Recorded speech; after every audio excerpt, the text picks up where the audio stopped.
Good morning students, my name is Amit Jain, chartered accountant और इस batch के लिए आपका इनकम टैक्स फैकल्टी। आज जो फ्रेंड्स ये वीडियो आप देखने वाले हो, ये मेरे लाइव बैच का रिकॉर्डिंग है। आपको फ्रेंड्स पता ही है, लाइव क्लास में कभी कभी कुछ एक्स्ट्रा मसाला भी रिकॉर्ड हो जाता है, लेकिन टेंशन बिल्कुल मत लेना। मैंने वो सारा मसाला, वो सब अनवांटेड पार्ट क्लीन कर दिया है। अब आपको मिलेगा सिर्फ पूरा स्टडी कंटेंट, नो बकवास, ओनली टैक्स की बात। इस बैच का फ्रेंड्स पूरा स्टडी मटेरियल डाउनलोड का लिंक आपको वीडियो के डिस्क्रिप्शन में फ्री डाउनलोड लिंक से मिल जाएगा। सजेशन बस इतना ही है कि इस वीडियो के साथ साथ मटेरियल खोल के पढ़ोगे तो डबल फायदा होगा।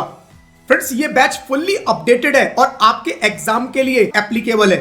So enjoy the lecture, practice regularly और एग्जाम में अपना बेस्ट देना। Friends best wishes from my side, all the very best for your studies and exam. और फ्रेंड्स याद रखो, टैक्स टफ नहीं है, बस थोड़ा रफ लगता है जब तक आप उसे अपना दोस्त नहीं बनाते। चलिए फ्रेंड्स शुरू करते हैं। चलिए फ्रेंड्स, अपना सैलरी का चैप्टर चल रहा है। दो क्लासेस, एक क्लास ऑलरेडी हो चुकी है, राइट। लास्ट फ्राइडे अपनी कोई क्लास नहीं हुई थी, वेंसडे को अपनी एक क्लास हो चुकी है सैलरी की। आज फ्रेंड्स अपनी दूसरी क्लास है सैलरी। पॉइंट नंबर 6 तक हम लोगों ने कर लिया था। आज पेंशन पे फ्रेंड्स बात करेंगे। पेंशन का क्या ट्रीटमेंट होगा, राइट। तो पेंशन होती क्या है फ्रेंड्स? पेंशन होती है, मैं जब जॉब करता हूं ड्यूरिंग एम्प्लॉयमेंट, अगर मेरा एम्प्लॉयर मुझे कुछ पेमेंट कर रहा है तो वो क्या होती है? सैलरी। मंथली पे आउट आता है मेरे अकाउंट के अंदर, जो मैं एम्प्लॉयर को अपनी सर्विस देता हूं उसके बदले में, सैलरी। लेकिन जब मैं रिटायर हो जाता हूं, आफ्टर रिटायरमेंट मेरा एम्प्लॉयर मुझे कुछ पे कर रहा है, आफ्टर रिटायरमेंट मेरा एम्प्लॉयर मुझे कुछ पे कर रहा है, दैट इज पेंशन, राइट। तो वो पेंशन है। अब पेंशन का क्या ट्रीटमेंट होगा फ्रेंड्स? पेंशन जो है वो फुल्ली टैक्सेबल है। जैसे सैलरी है वैसे ही पेंशन सैलरी हेड में फुल्ली टैक्सेबल। तो जब पेंशन की टैक्स लायबिलिटी निकालोगे तो ये भूल जाना कि एम्प्लॉय रिटायर हो चुका है, आप ये मान लेना कि वो सैलरी आ रही है और एग्जैक्टली सेम ट्रीटमेंट करना है मेरे को।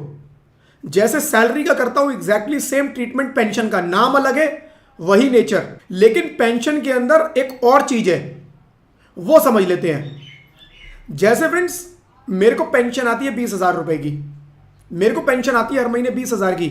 मैंने एम्प्लॉयर को बोला, सर देखो 20,000 की आप पेंशन देते हो, आप एक काम करो, आप मुझे 20,000 नहीं 10,000 रुपए पेंशन देना, 10,000 पेंशन देना, और बाकी जो बचे 10,000 हैं उसके बदले आप मेरे को एक इकट्ठा अमाउंट दे दो, एक मुश्त इकट्ठा अमाउंट दे दो, राइट। तो वो क्या होता है फ्रेंड्स? वो होता है आपने इकट्ठी अनकम्यूटेड पेंशन, राइट। आपने इकट्ठी पेंशन ले ली अपने पास, राइट। तो वो पोर्शन टैक्सेबल होता है, उसकी आपको टैक्सेबिलिटी कैलकुलेट करनी पड़ेगी, राइट। तो पेंशन कितनी तरह की? 2 तरह की। पेंशन नंबर 1 जो रेगुलर आपके अकाउंट में आएगी, वो बिल्कुल सैलरी की तरह होगी। लेकिन जो आपने बोला एम्प्लॉयर को कि मैं इतनी पेंशन सरेंडर करता हूं, इतनी पेंशन सर मुझे मत दो, अब वो पूरी पेंशन भी आप सरेंडर कर सकते हो, आप हाफ भी कर सकते हो, 1/5 भी कर सकते हो, 20%, 50%, जो आपकी मर्जी हो। मतलब आपका एम्प्लॉयर का जो भी एग्रीमेंट होता है, आपने उतनी पेंशन सरेंडर कर दी और बदले में एम्प्लॉयर को बोला कि आप मेरे को इकट्ठा अमाउंट दे दो, ठीक है। तो उसमें क्या होगा? उसमें कैलकुलेशन होगी, कुछ पार्ट एग्जेम्प्ट, कुछ पार्ट टैक्सेबल, ठीक है। चलो जी, अब पेंशन में चलते हैं। This is regular periodic payment received by employee after retirement, typically on a monthly basis. इसकी टैक्सेबिलिटी क्या होगी? Fully taxable as salary income for both government and non government employee. Salary की तरह चाहे गवर्नमेंट एम्प्लॉय है चाहे non government employ है, दोनों केस में टैक्सेबल है, राइट। लेकिन right, commuted pension define one time lump sum payment.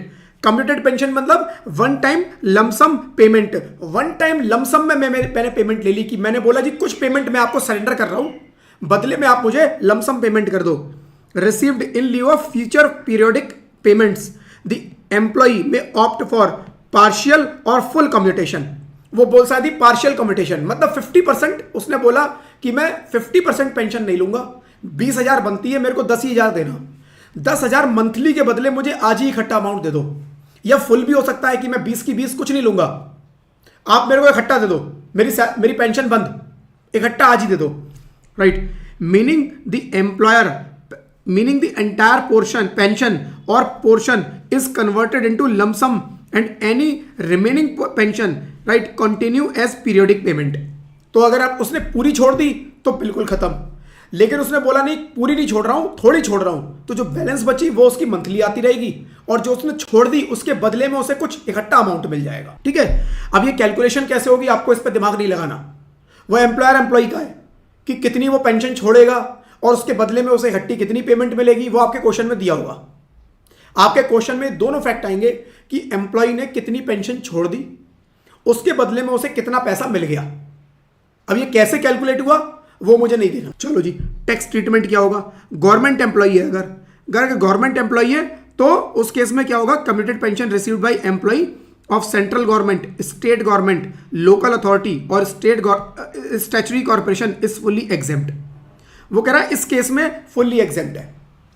Government कहती है हम उतना ही देते हैं जितना एग्जेम्प्ट होता है, बाकी लोगों को भी एग्जेम्प्ट है, बाकी लोगों को हम बताएंगे कितना एग्जेम्प्ट है, बाकी लोग ज्यादा दे देते हैं, बाकी लोग ज्यादा दे देते हैं, इसीलिए फुल्ली एग्जेम्प्ट नहीं कैलकुलेशन, हम देते ही उतना है जितना एग्जेम्प्ट होता है, इसीलिए हमारा पूरा एग्जेम्प्ट है।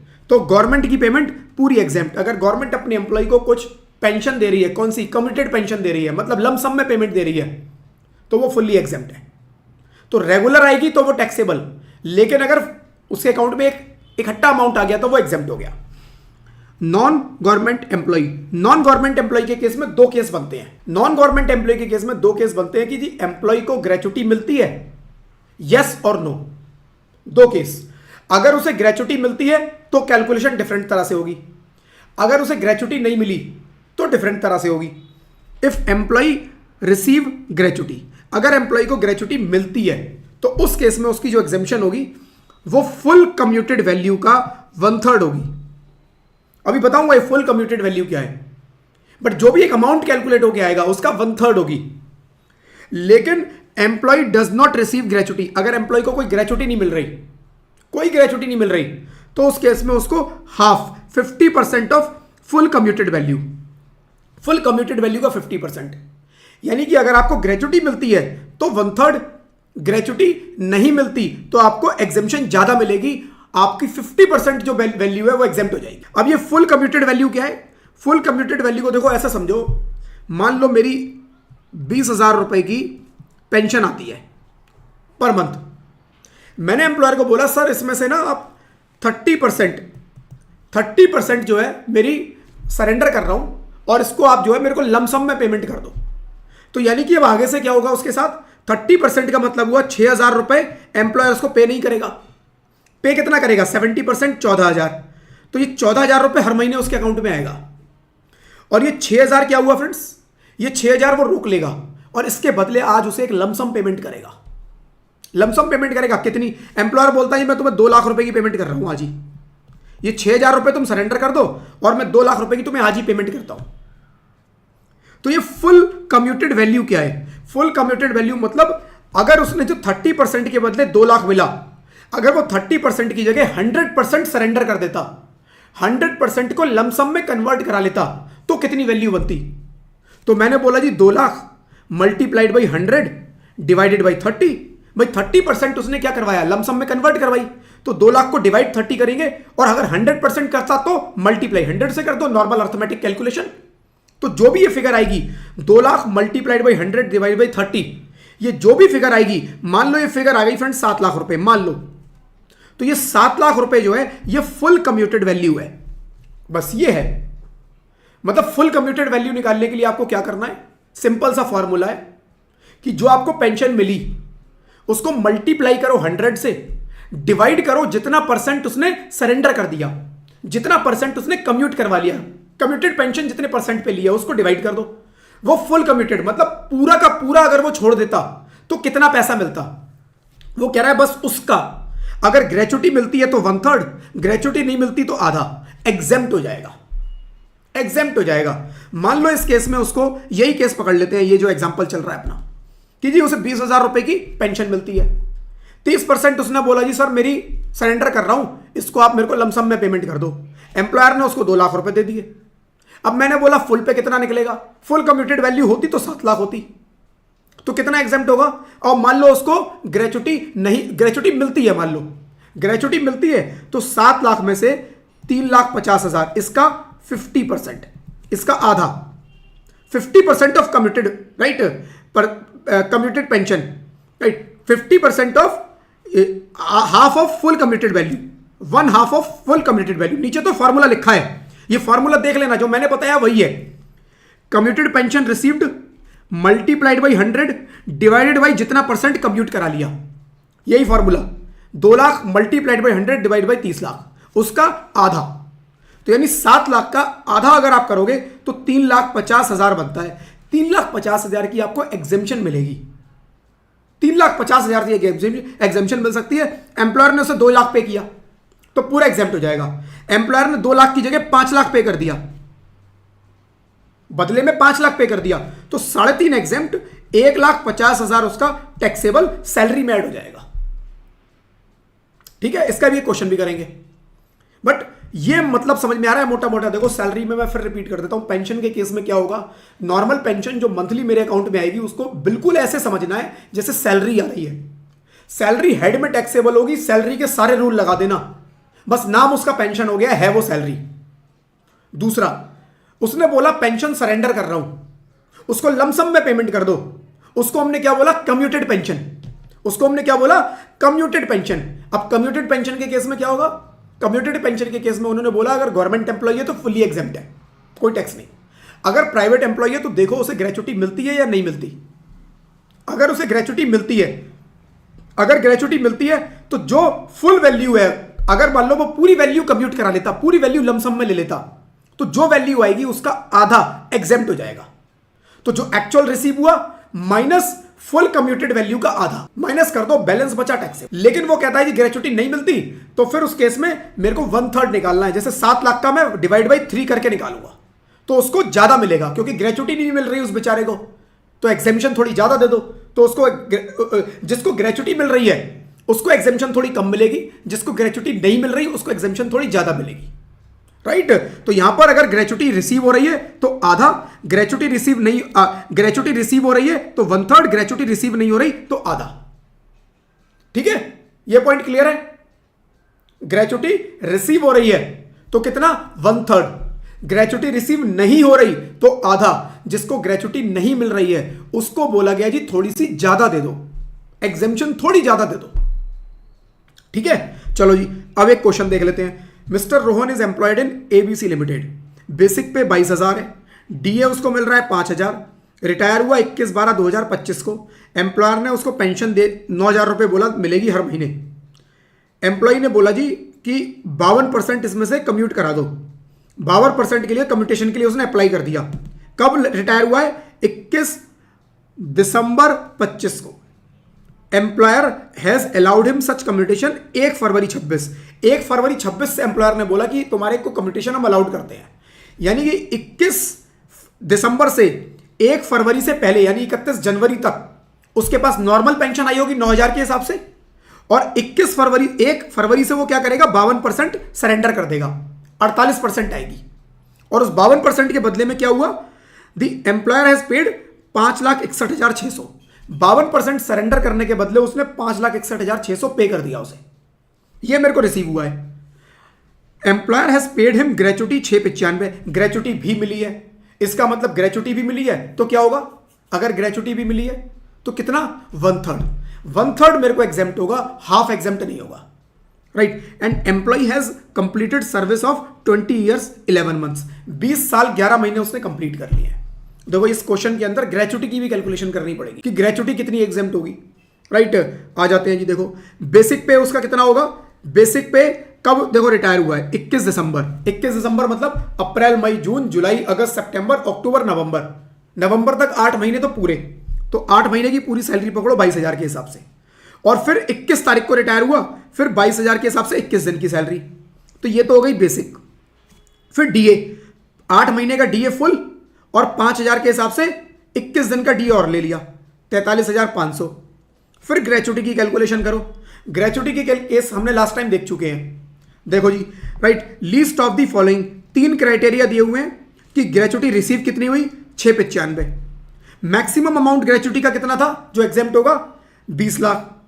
और इसमें क्या मिलेगा फ्रेंड्स, इसमें जो भी आपकी लास्ट सैलरी है, राइट, जो भी आपकी लास्ट सैलरी है, लास्ट सैलरी कौन सी, लास्ट 10 मंथ का एवरेज, लास्ट 10 मंथ का एवरेज, राइट। अब फ्रेंड्स देखो, इस क्वेश्चन में कहीं पर दिया नहीं है कि एम्प्लॉय ग्रेच्युटी एक्ट में कवर्ड है या नहीं है, क्वेश्चन में कहीं दिया नहीं है। तो आप जो भी एजम्पशन लोगे वो क्वेश्चन में नीचे लिख देना, क्योंकि अगर ग्रेच्युटी एक्ट में कवर्ड है तो आपको याद होगा पिछली क्लास में हमने किया था, उसकी जो आप कैलकुलेशन करोगे सैलरी की मंथली, वो मल्टीप्लाइड बाई 15 डिवाइडेड बाई 26 करके करोगे।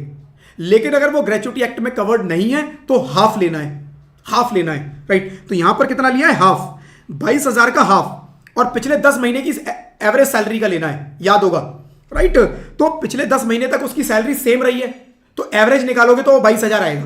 तो हाफ ऑफ 22,000 इंटू 20, राइट, 2,20,000, 2,20,000 रुपए फ्रेंड्स यहां पर आ गया। अब इसके बाद मुझे क्या करना है, अब देखो डीए नहीं लिया इस 22,000 के अंदर। डीए क्यों नहीं लिया, क्योंकि याद होगा फ्रेंड्स, अगर पेमेंट ऑफ ग्रेच्युटी एक्ट में कवर्ड नहीं है तो डीए का बस वो पोर्शन लेना है जो रिटायरमेंट बेनिफिट के लिए एलिजिबल है। इसमें कुछ नहीं बताया, इसका मतलब ये एजम्पशन ली गई है कि रिटायरमेंट बेनिफिट के लिए डीए है ही नहीं। लेकिन यही अगर पेमेंट ऑफ ग्रेच्युटी एक्ट में कवर्ड होता तो आपको बेसिक भी लेना पड़ता और डीए भी लेना पड़ता, ये ग्रेच्युटी की सैलरी कैलकुलेशन के लिए बेसिक और डीए पूरा लेना पड़ता, राइट। नहीं याद आ रहा है, पिछली क्लास अच्छे से देख लेना एक बार, बहुत डिटेल में हमने ये डिस्कशन किया था, राइट। चलो जी, हाफ ऑफ 22,000, तो ये मेरा 2,20 आ गया। इसमें 695 उसको रिसीव हुई है, एग्जेम्प्ट होगी जो इन तीनों में मिनिमम आएगी, 2,20 एग्जेम्प्ट, 475 टैक्सेबल हो गई। अब बात करेंगे पेंशन के बारे में। Working note uncommitted pension, uncommitted pension for December 24 में उसको सैलरी देखो, रिटायर कब हुआ है, 21 दिसंबर, कम्यूटेशन उसकी अलाउड कब हुई, देखो जी 1 फरवरी, यानी कि 10-11 दिन जो दिसंबर के हैं और जनवरी, उसको पेंशन मिली होगी 9,000 के हिसाब से, 9,000 रुपए के हिसाब से उसकी पेंशन सेट हुई है, 9,000। तो इसका मतलब क्या हुआ, दिसंबर के लिए 9,000 इंटू 9 दिन जो दिसंबर के बचे 2,700, और जनवरी की पूरी पेंशन 9,000। तो ये तो एक पेंशन ये हो गई, राइट। और फरवरी से मार्च के लिए जो पेंशन मिली होगी वो मिली होगी 9,000 का 48%, क्योंकि 52% मैंने सरेंडर कर दिया। तो 9,000 का 48% मल्टीप्लाइड बाई 2 मंथ्स, फरवरी मार्च, 8,640, तो ये बना 2,700, 9,000, 8,640, 20,340 की पेंशन, ये मेरी पूरी टैक्सेबल है, सैलरी ऐड हो जाएगी, ठीक है। दूसरा, अब कम्यूटेड पेंशन जो 52% सरेंडर कर दिया 1 फरवरी से, अब वो देखो रिसीव कितना हुआ उसे, 561,600, देखो क्वेश्चन में दे रखा है 561,600, राइट। तो रिसीव उसे कितना हुआ, 561,600, इसका कितना मिलेगा, फुल कम्यूटेड वैल्यू का 1/3, फुल कम्यूटेड वैल्यू का 1/3, क्योंकि ग्रेच्युटी मिली है।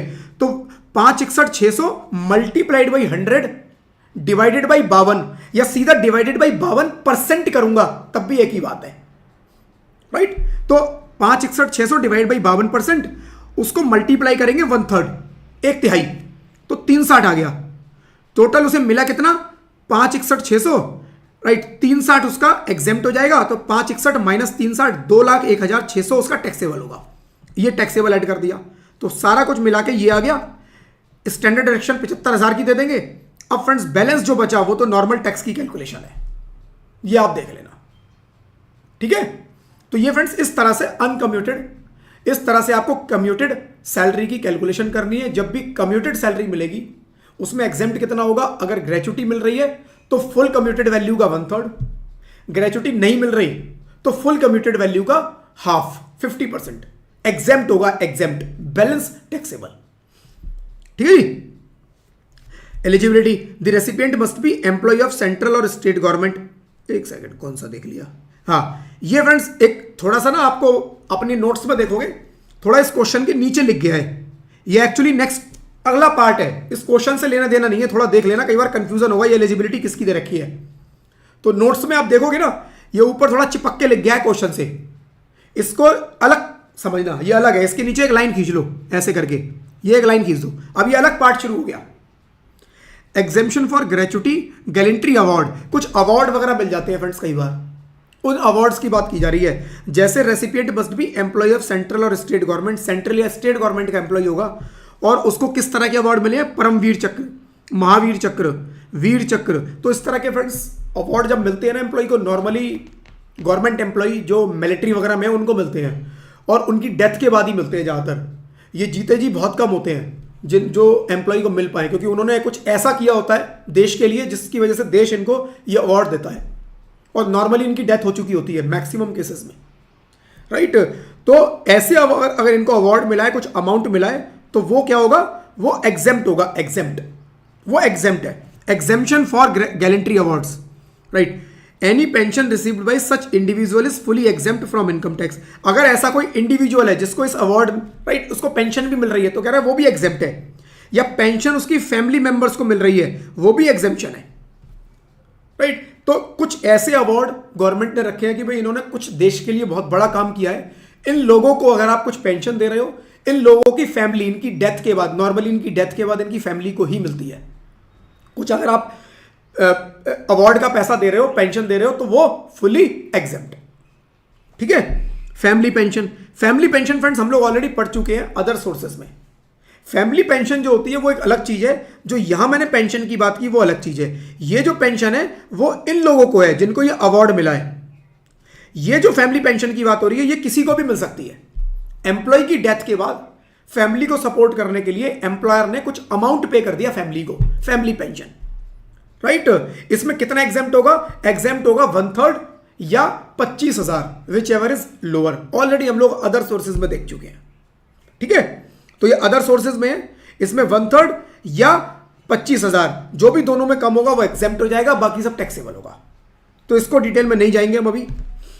Exemption for family pension under operational duty, exemption for family pension under operational duty applies to family members, widow, children of armed forces और पैरामिलिट्री पर्सनल। किसके ऊपर apply हो रहा है? आर्म्ड फोर्स, पैरामिलिट्री पर्सनल, उनकी death हो गई, उनकी डेथ के बाद उनकी फैमिली को कुछ पेंशन दी जा रही है, राइट। तो यहां उनको एग्जेम्पशन की बात कर रहे हैं। ये जो ऊपर बात किया था ये सबके लिए था, ये सबके लिए था, किसी को भी मिल रहा है पेंशन। 1/3 या 25,000, जो भी कम होगा एग्जेम्प्ट होगा। लेकिन उन्होंने बोला जी अगर कोई आर्म्ड फोर्स का बंदा है, पैरामिलिट्री पर्सनल है, और उसकी विडो यानी उसकी वाइफ, उसकी डेथ के बाद उसकी वाइफ को या उसके बच्चों को कुछ पैसे दिए जा रहे हैं, पेंशन दिए जा रहे हैं, राइट, तो वो एग्जेम्प्ट होगी। और exemption is applicable if death occurred during operational duties, right. Operational duties के टाइम पर उसकी डेथ होनी चाहिए। ऐसा नहीं कि वो अपने घर गया हुआ है और वहां कुछ का कुछ एक्सीडेंट हो गया और डेथ हो गई तो अलाउड नहीं है, तो एग्जेम्पशन नहीं, तो अगर पेंशन मिलेगी टैक्सेबल हो जाएगी, वो 1/3 या 25,000 वाला रूल लग जाएगा। लेकिन ड्यूरिंग ऑपरेशनल ड्यूटीज कोई आर्म्ड फोर्सेज है, पैरामिलिट्री फोर्सेज है, उनकी डेथ हो जाती है और उनकी फैमिली को, उनकी वाइफ को या उनके बच्चों को कुछ पेंशन मिलती है, वो एग्जेम्प्ट है, fully exempt. Family pension is fully exempt from income tax. ये वाली जो फैमिली पेंशन है ये फुल्ली एग्जेम्प्ट हो, ठीक है। Payment from national pension scheme, एक एनपीएस की बात की गई। Payment from national pension scheme, any payment received from national pension scheme trust upon closure of the account और opting out the scheme. National pension scheme याद होगा हम लोगों ने सेक्शन 80 में पढ़ा था, नेशनल पेंशन स्कीम के बारे में, एनपीएस के बारे में, सेक्शन 80 सीसीडी, राइट।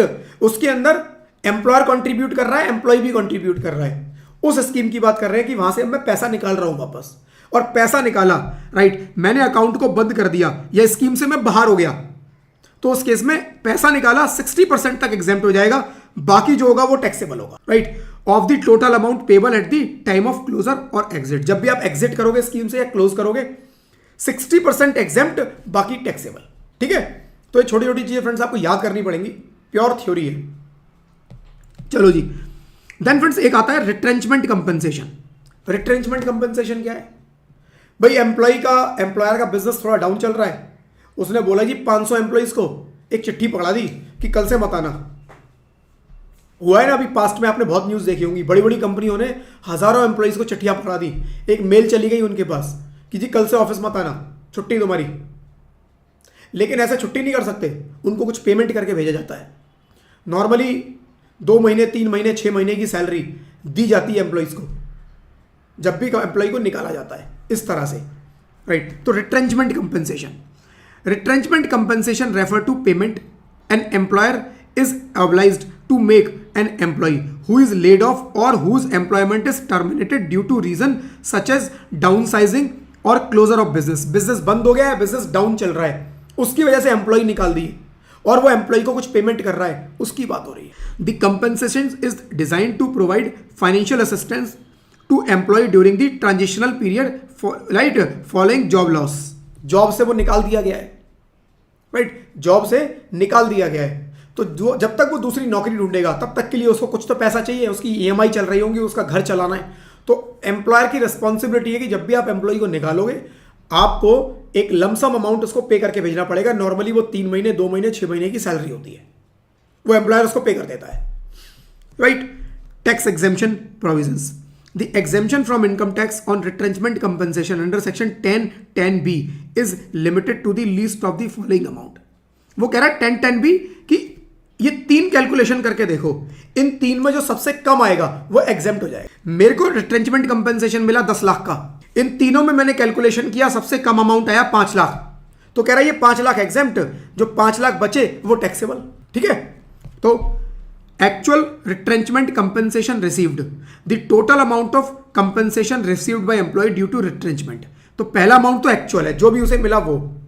दूसरा अमाउंट कैलकुलेटेड, मान लो पहला अमाउंट निकला 8 लाख, 8 लाख रुपए एम्प्लॉयर ने उसको पे किया है।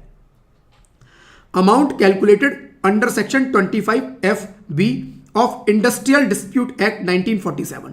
इंडस्ट्रियल डिस्प्यूट एक्ट 1947 25(b) जो एम्प्लॉयमेंट के बारे में बात करता है, इंडस्ट्रीज के बारे में बात करता है, राइट। वहां पर लिखा हुआ है जी अगर आप एम्प्लॉय को निकालोगे तो आपको कैसे पे आउट करना है, कैसे कैलकुलेशन होगी, राइट। तो वो कह रहा है आपने उसके हिसाब से जो कैलकुलेशन की है वो कर लो। वो क्या होगी? वो होगी 15 डेज की average salary for each completed year of service, continuous service और part thereof exceeding 6 months. यानी कि जितने साल उसने काम किया है, जितने साल उसने काम किया, हर साल की 15 दिन के हिसाब से सैलरी निकाल लो। 1 महीने की सैलरी मान लो 20,000, 15 दिन की सैलरी कितनी बनेगी? 10,000। मान लो उसने 20 साल जॉब किया तो 10,000 इंटू 20, जो भी अमाउंट आएगा वो यहां की फिगर बनेगी। मान लो ये फिगर बनी 5 lakh.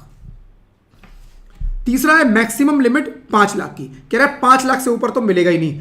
As the upper threshold for exemption, हर सेक्शन में आपने पढ़ा एक मैक्सिमम की लिमिट है, जैसे ग्रेचुटी में 20 लाख, यहां पर 5 लाख, राइट। क्वेश्चन देख लेते हैं, क्वेश्चन में समझ में आएगा। Mister Rohan has been retrench from gamma limited and employer paid retrenchment compensation 6 lakh.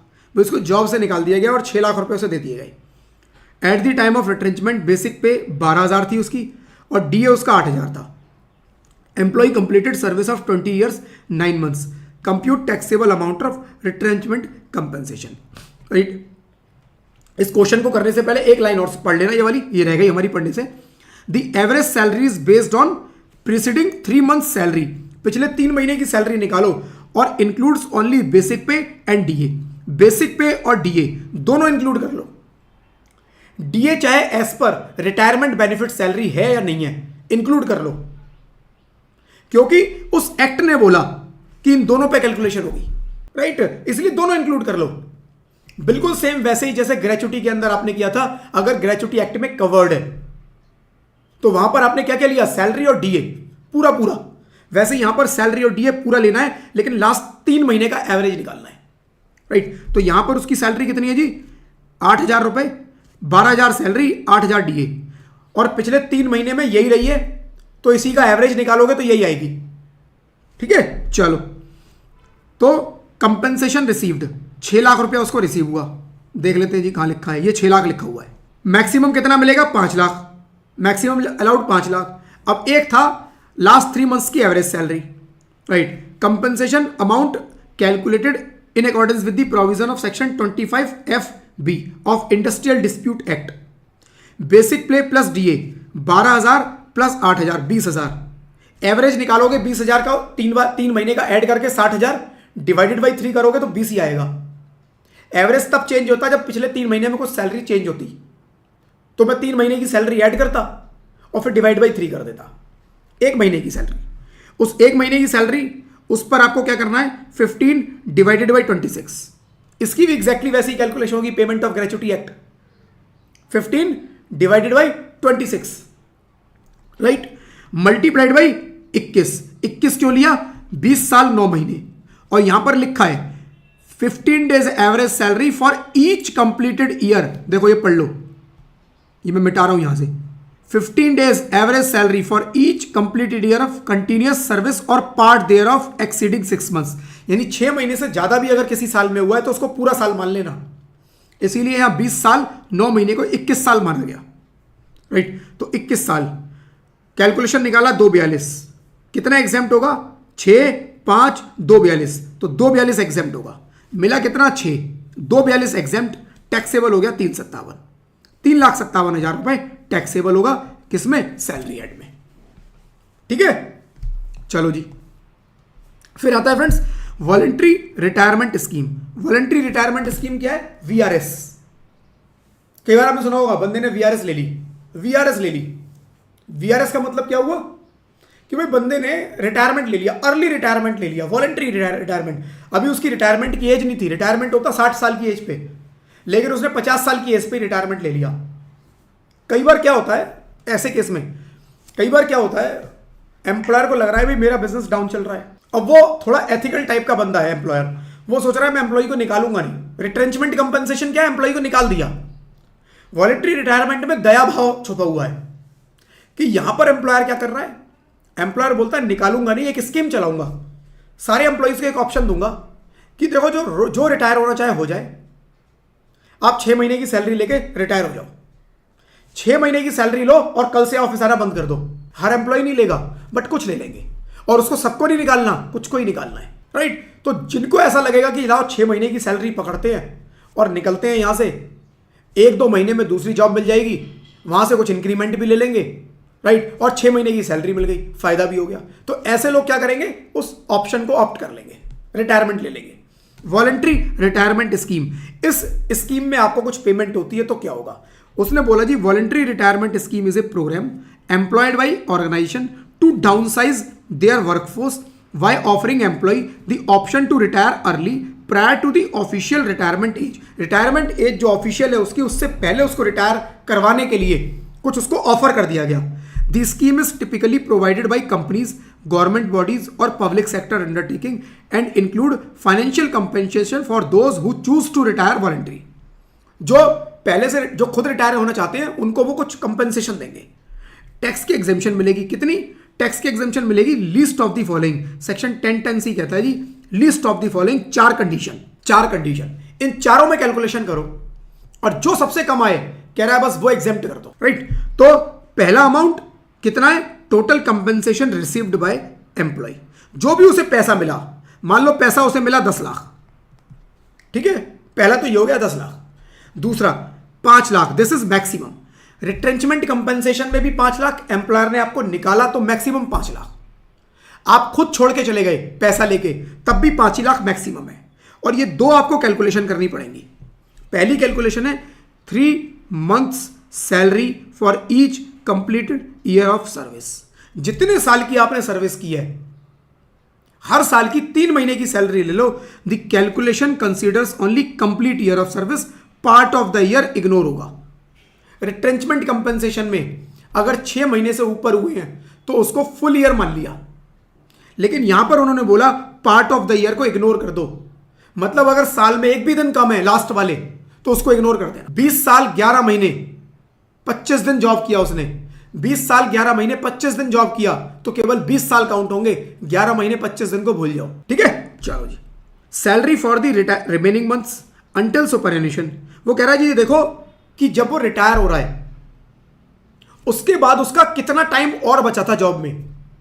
भाई वो रिटायर हो रहा है, 60 साल की एज पे रिटायर होना था, उसने 58 की एज में रिटायरमेंट ले लिया, अर्ली रिटायरमेंट 2 साल पहले, तो 24 महीने और बचे थे आपकी जॉब के। 24 महीने की कितनी सैलरी बनती वो निकाल लो। तो वो कह रहा है ये 24 महीने जो रिमेनिंग पीरियड है आपकी रिटायरमेंट का, एक्चुअल रिटायरमेंट अगर होती तो किस पीरियड पे होती, कह रहा है वो पीरियड निकाल लो, वो ये आ गया। कह रहा है तीनों में चारों में जो सबसे कम आएगा वो एग्जेम्प्ट हो जाएगा। एक बार दोबारा देख लो, अमाउंट जो रिसीव किया वो तो सिंपल क्वेश्चन में दिया होगा कि भाई कितना उसको पे किया, वो मैक्सिमम 5 लाख की लिमिट है, इसके ऊपर तो जा ही नहीं सकता एग्जेम्पशन। राइट, फिर तीसरा बोला 3 महीने की salary low average for each completed year of service. 3 महीने की एवरेज सैलरी पकड़नी है। चौथे में बोलता है जी रिमेनिंग मंथ्स कितने हैं, salary at the time of retirement multiply कर दो balance month of service left before the date of retirement on superannuation. जो बची पीरियड है उसको करंट सैलरी से मल्टीप्लाई करके अमाउंट निकाल लो, कितना और बनता आपका, राइट। अब डेफिनेशन ऑफ सैलरी, यहां पर आपको 3 मंथ्स की सैलरी निकालनी है। सैलरी निकालनी है, सैलरी का मतलब क्या है, सैलरी का मतलब है वही जो ग्रेचुटी में अनरजिस्टर्ड वाला केस था, अनरजिस्टर्ड वाला, right. Basic pay DA if considered for retirement benefit, fixed commission based on turnover achieved by employee. जहां पर भी फ्रेंड्स देखो मैं आपको एक बात बताता हूं, जहां पर भी किसी एक्ट ने कुछ बोला, जैसे payment of gratuity act, payment of gratuity act ने बोला ऐसे कैलकुलेशन होगी कि उसके अंदर बेसिक और डीए ऐड करना है, तो वहां पर बेसिक और डीए पूरा पूरा ऐड कर दो।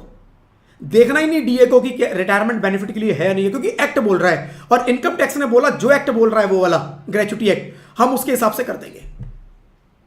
रिट्रेंचमेंट कंपनसेशन में भी क्या हुआ, अभी थोड़ी देर पहले हमने पढ़ा, वहां पर इंडस्ट्रियल डिस्प्यूट एक्ट ने बोला कि कैलकुलेशन कैसे होगी सैलरी की, सैलरी की कैलकुलेशन होगी बेसिक और डीए पूरा पूरा ऐड कर दो। तो इनकम टैक्स ने बोला ठीक है हम भी अलाउड करते हैं पूरा पूरा, लेकिन वॉलंटरी रिटायरमेंट के इस केस में कोई एक्ट कुछ नहीं बोल रहा, तो यहां इनकम टैक्स बोल रहा है अब हमारे हिसाब से होगी। और जहां पर भी फ्रेंड्स इनकम टैक्स के हिसाब से हो रही है कैलकुलेशन सैलरी की, वहां मैं बता रहा हूं एक थंब रूल है कि जहां पर इनकम टैक्स के हिसाब से कैलकुलेशन हो रही है सैलरी की, वहां पर ये 3 चीज ऐसे ही मिलेंगी। आपको पूरे चैप्टर को दोबारा पढ़ लेना एक बार। वहां पर आपको basic DA if it is as per terms of employment, if it is for the if it's to be considered for the purpose of retirement benefits, right, तो आपको उसमें ऐड करना है। और फिक्स्ड कमीशन जो कि परसेंटेज मिलता है टर्नओवर के ऊपर, वो वाला अलाउड होगा, राइट। तो उसके अंदर तीनों चीजें ऐड करके सैलरी निकालनी है, ठीक है। चलो जी, एम्प्लॉयर टैक्स ट्रीटमेंट ऑलरेडी हम बिजनेस वाले पार्ट में पढ़ चुके हैं, सेक्शन 35 डीडीए, ये रिपीट लिखा है।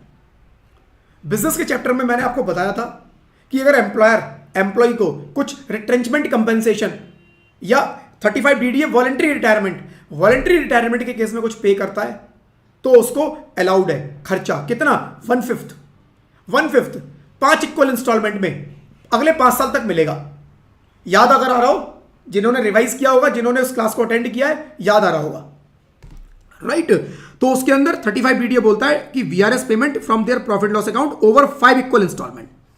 एम्प्लॉयर को उसके पीएनएल में खर्चा क्लेम करने को मिलेगा, और एम्प्लॉय का ट्रीटमेंट ऐसे होगा कि एग्जेम्प्ट होना है या टैक्सेबल होना है, राइट। एक क्वेश्चन भी देख लेंगे अभी इसका, eligibility criteria as per rule 2BA for exemption under section 1010C। 1010C कौन सा, रिटायरमेंट बेनिफिट। वीआरएस अगर आपने लिए और आपको कुछ पैसा मिला है तो एग्जेम्प्ट कितना होगा, इतना। लेकिन वो एग्जेम्प्ट तभी होगा जब आपने कम से कम 10 साल की जॉब की है। आपने जॉब ही 8 साल की, वो कह रहा है फिर कोई एग्जेम्प्ट नहीं है, जितना मिला फुल्ली टैक्सेबल अगर आपने जॉब 10 साल से कम की या फिर आपकी कम से कम एज 40 साल की हो।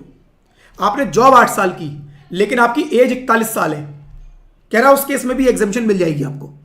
या तो आप कम से कम 40 साल के होने चाहिए या आपने कम से कम 10 साल जॉब की हो, इनमें से एक कंडीशन पूरी होनी चाहिए।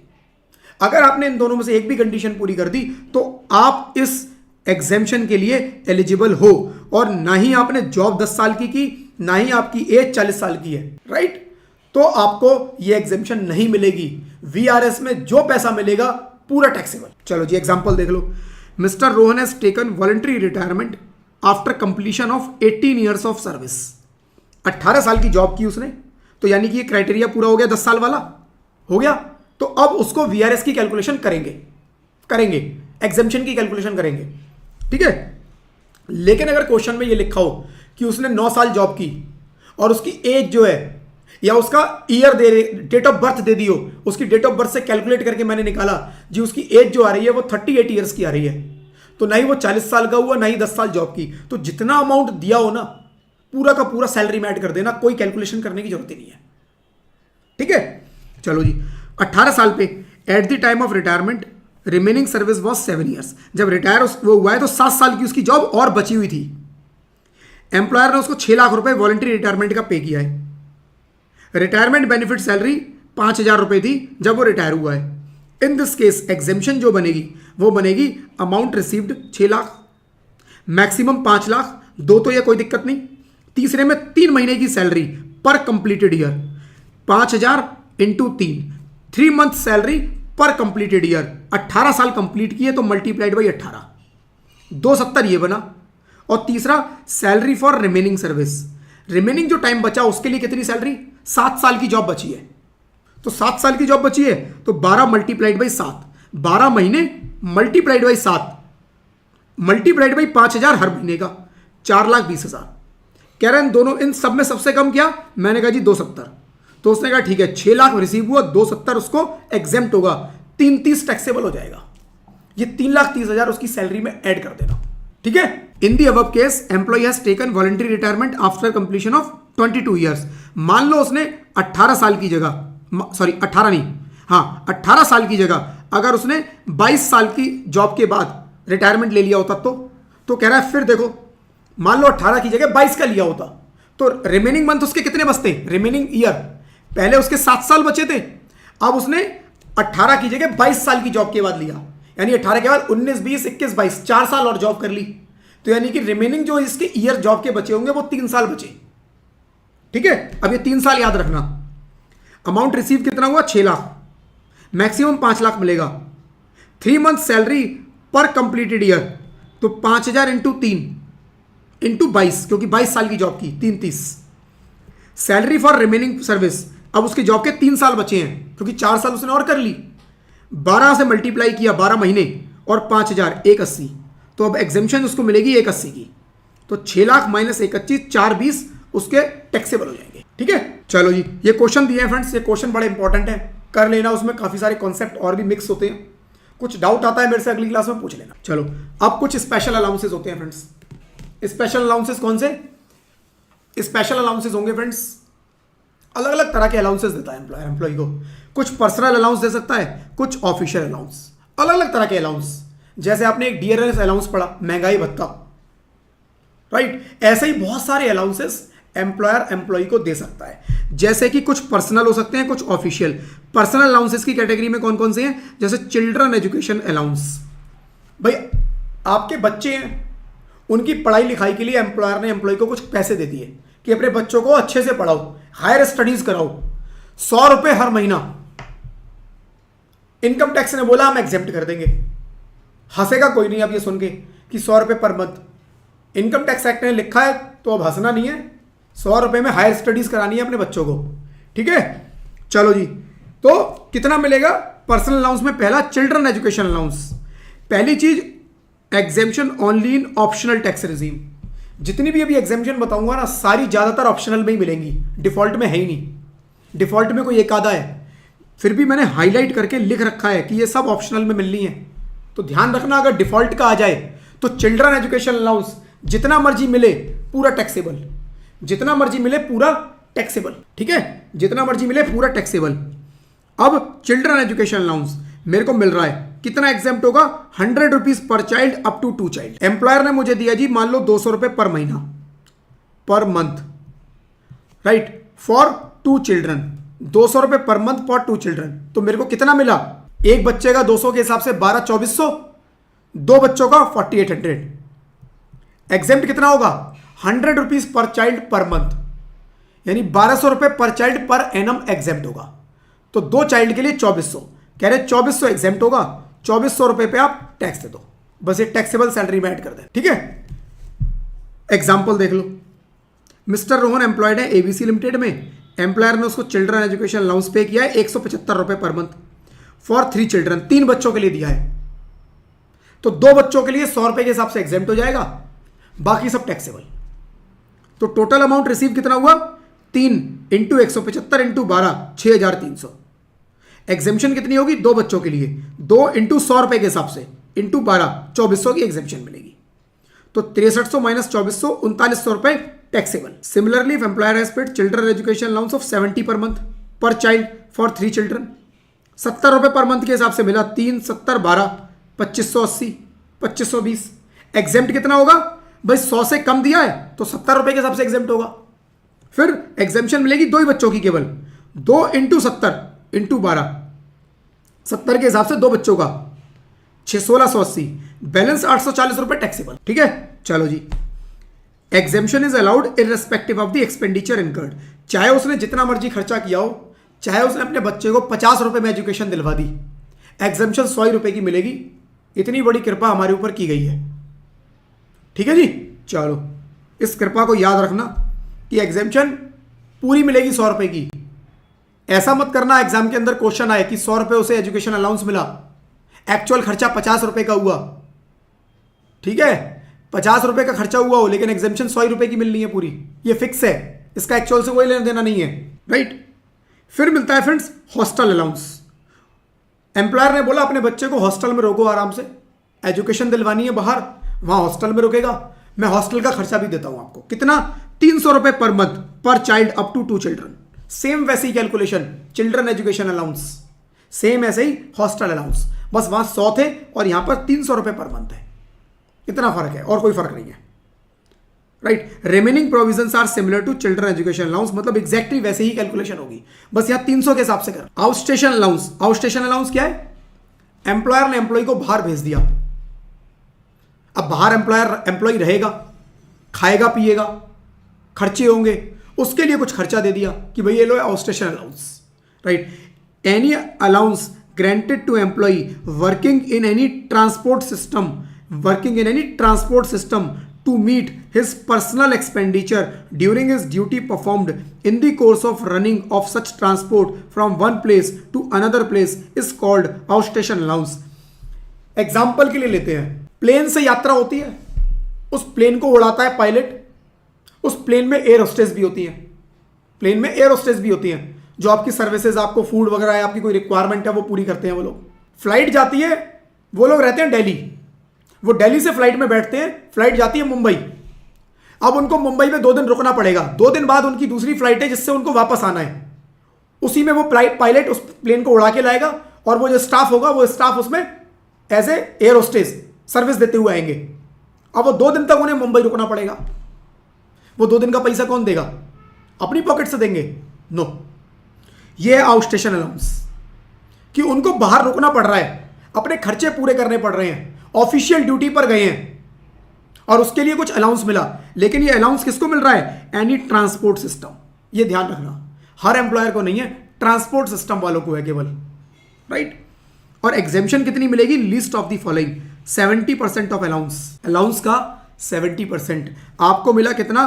15,000 रुपए पर मंथ, तो कह रहा है इसका 70%, इसका 70% और 10,000 पर मंथ, जो भी आएगा। 15,000 का 70% निकाल लो, 10,500 और 10,000, विच एवर इज लोअर, तो 10,000 आपको मिल जाएगा। ठीक है। Mister Rohan is employed in Indian airlines and is getting outstation allowance of 12,000 per month. In this case exemption allowed shall be 12,000 into 12 into 70%।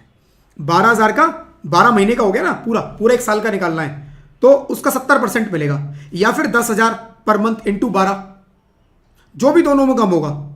Right. तो जो भी दोनों में कम होगा वो एग्जेम्प्ट हो जाएगा, बैलेंस पे टैक्स लगेगा। ठीक है। If the transport system has provided daily allowance as well as outstation allowance, तो वो कह रहा है देखो ट्रांसपोर्ट सिस्टम एक तो आउटस्टेशन अलाउंस दे रहा है मंथली आपको, दूसरा उसने आपको कुछ डेली अलाउंस भी दे दिया, डेली अलाउंस कि भाई डेली का आपको 1,000, डेली का आपको 2,000 और मिलेगा, तो अलग अलग तरह के अलाउंस दे दिए। तो उस केस में कह रहा है कि ट्रांसपोर्ट सिस्टम ने आपको डेली अलाउंस भी दे दिया और आउटस्टेशन भी अलाउंस भी दिया है, उस केस में डेली अलाउंस फुली एग्जेम्प्ट हो जाएगा। जो डेली अलाउंस है वो आगे आएगा अभी, डेली अलाउंस वो fully exempt, outstation allowance fully taxable. उस केस में फिर ये 70% और ये कुछ नहीं देखना, अगर आपको डेली भी मिल रहा है और आउटस्टेशन भी मिल रहा है तो आउटस्टेशन पूरा टैक्सेबल और डेली पूरा एग्जेम्प्ट। ठीक है। डेली पूरा एग्जेम्प्ट, आउटस्टेशन पूरा टैक्सेबल। चलो जी, फिर बोल रहा है जी ट्रांसपोर्ट सिस्टम में क्या क्या इंक्लूड होगा? Railway, road transport, shipping company, it will also include any other private transporter. यानी कोई भी ट्रांसपोर्ट हो, किसी भी तरह का ट्रांसपोर्ट हो, उनको ये अलाउंस मिलेगा कि 70% ऑफ अलाउंस और 10,000 पर मंथ उनको एग्जेम्प्ट है। यानी मतलब ये हुआ अगर किसी और को मिला तो टैक्सेबल।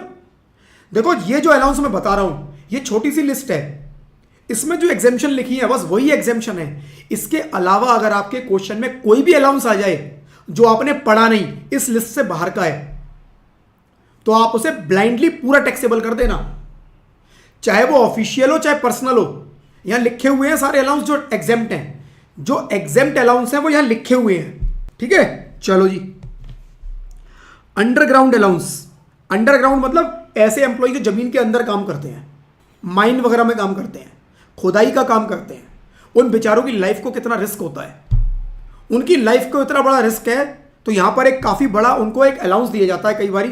तो गवर्नमेंट ने बोला कि जो भी अलाउंस मिलेगा उसमें हम भी एक बहुत बड़ा अमाउंट एग्जेम्प्ट कर देंगे, और वो बहुत बड़ा अमाउंट है 800 रुपये पर मंथ।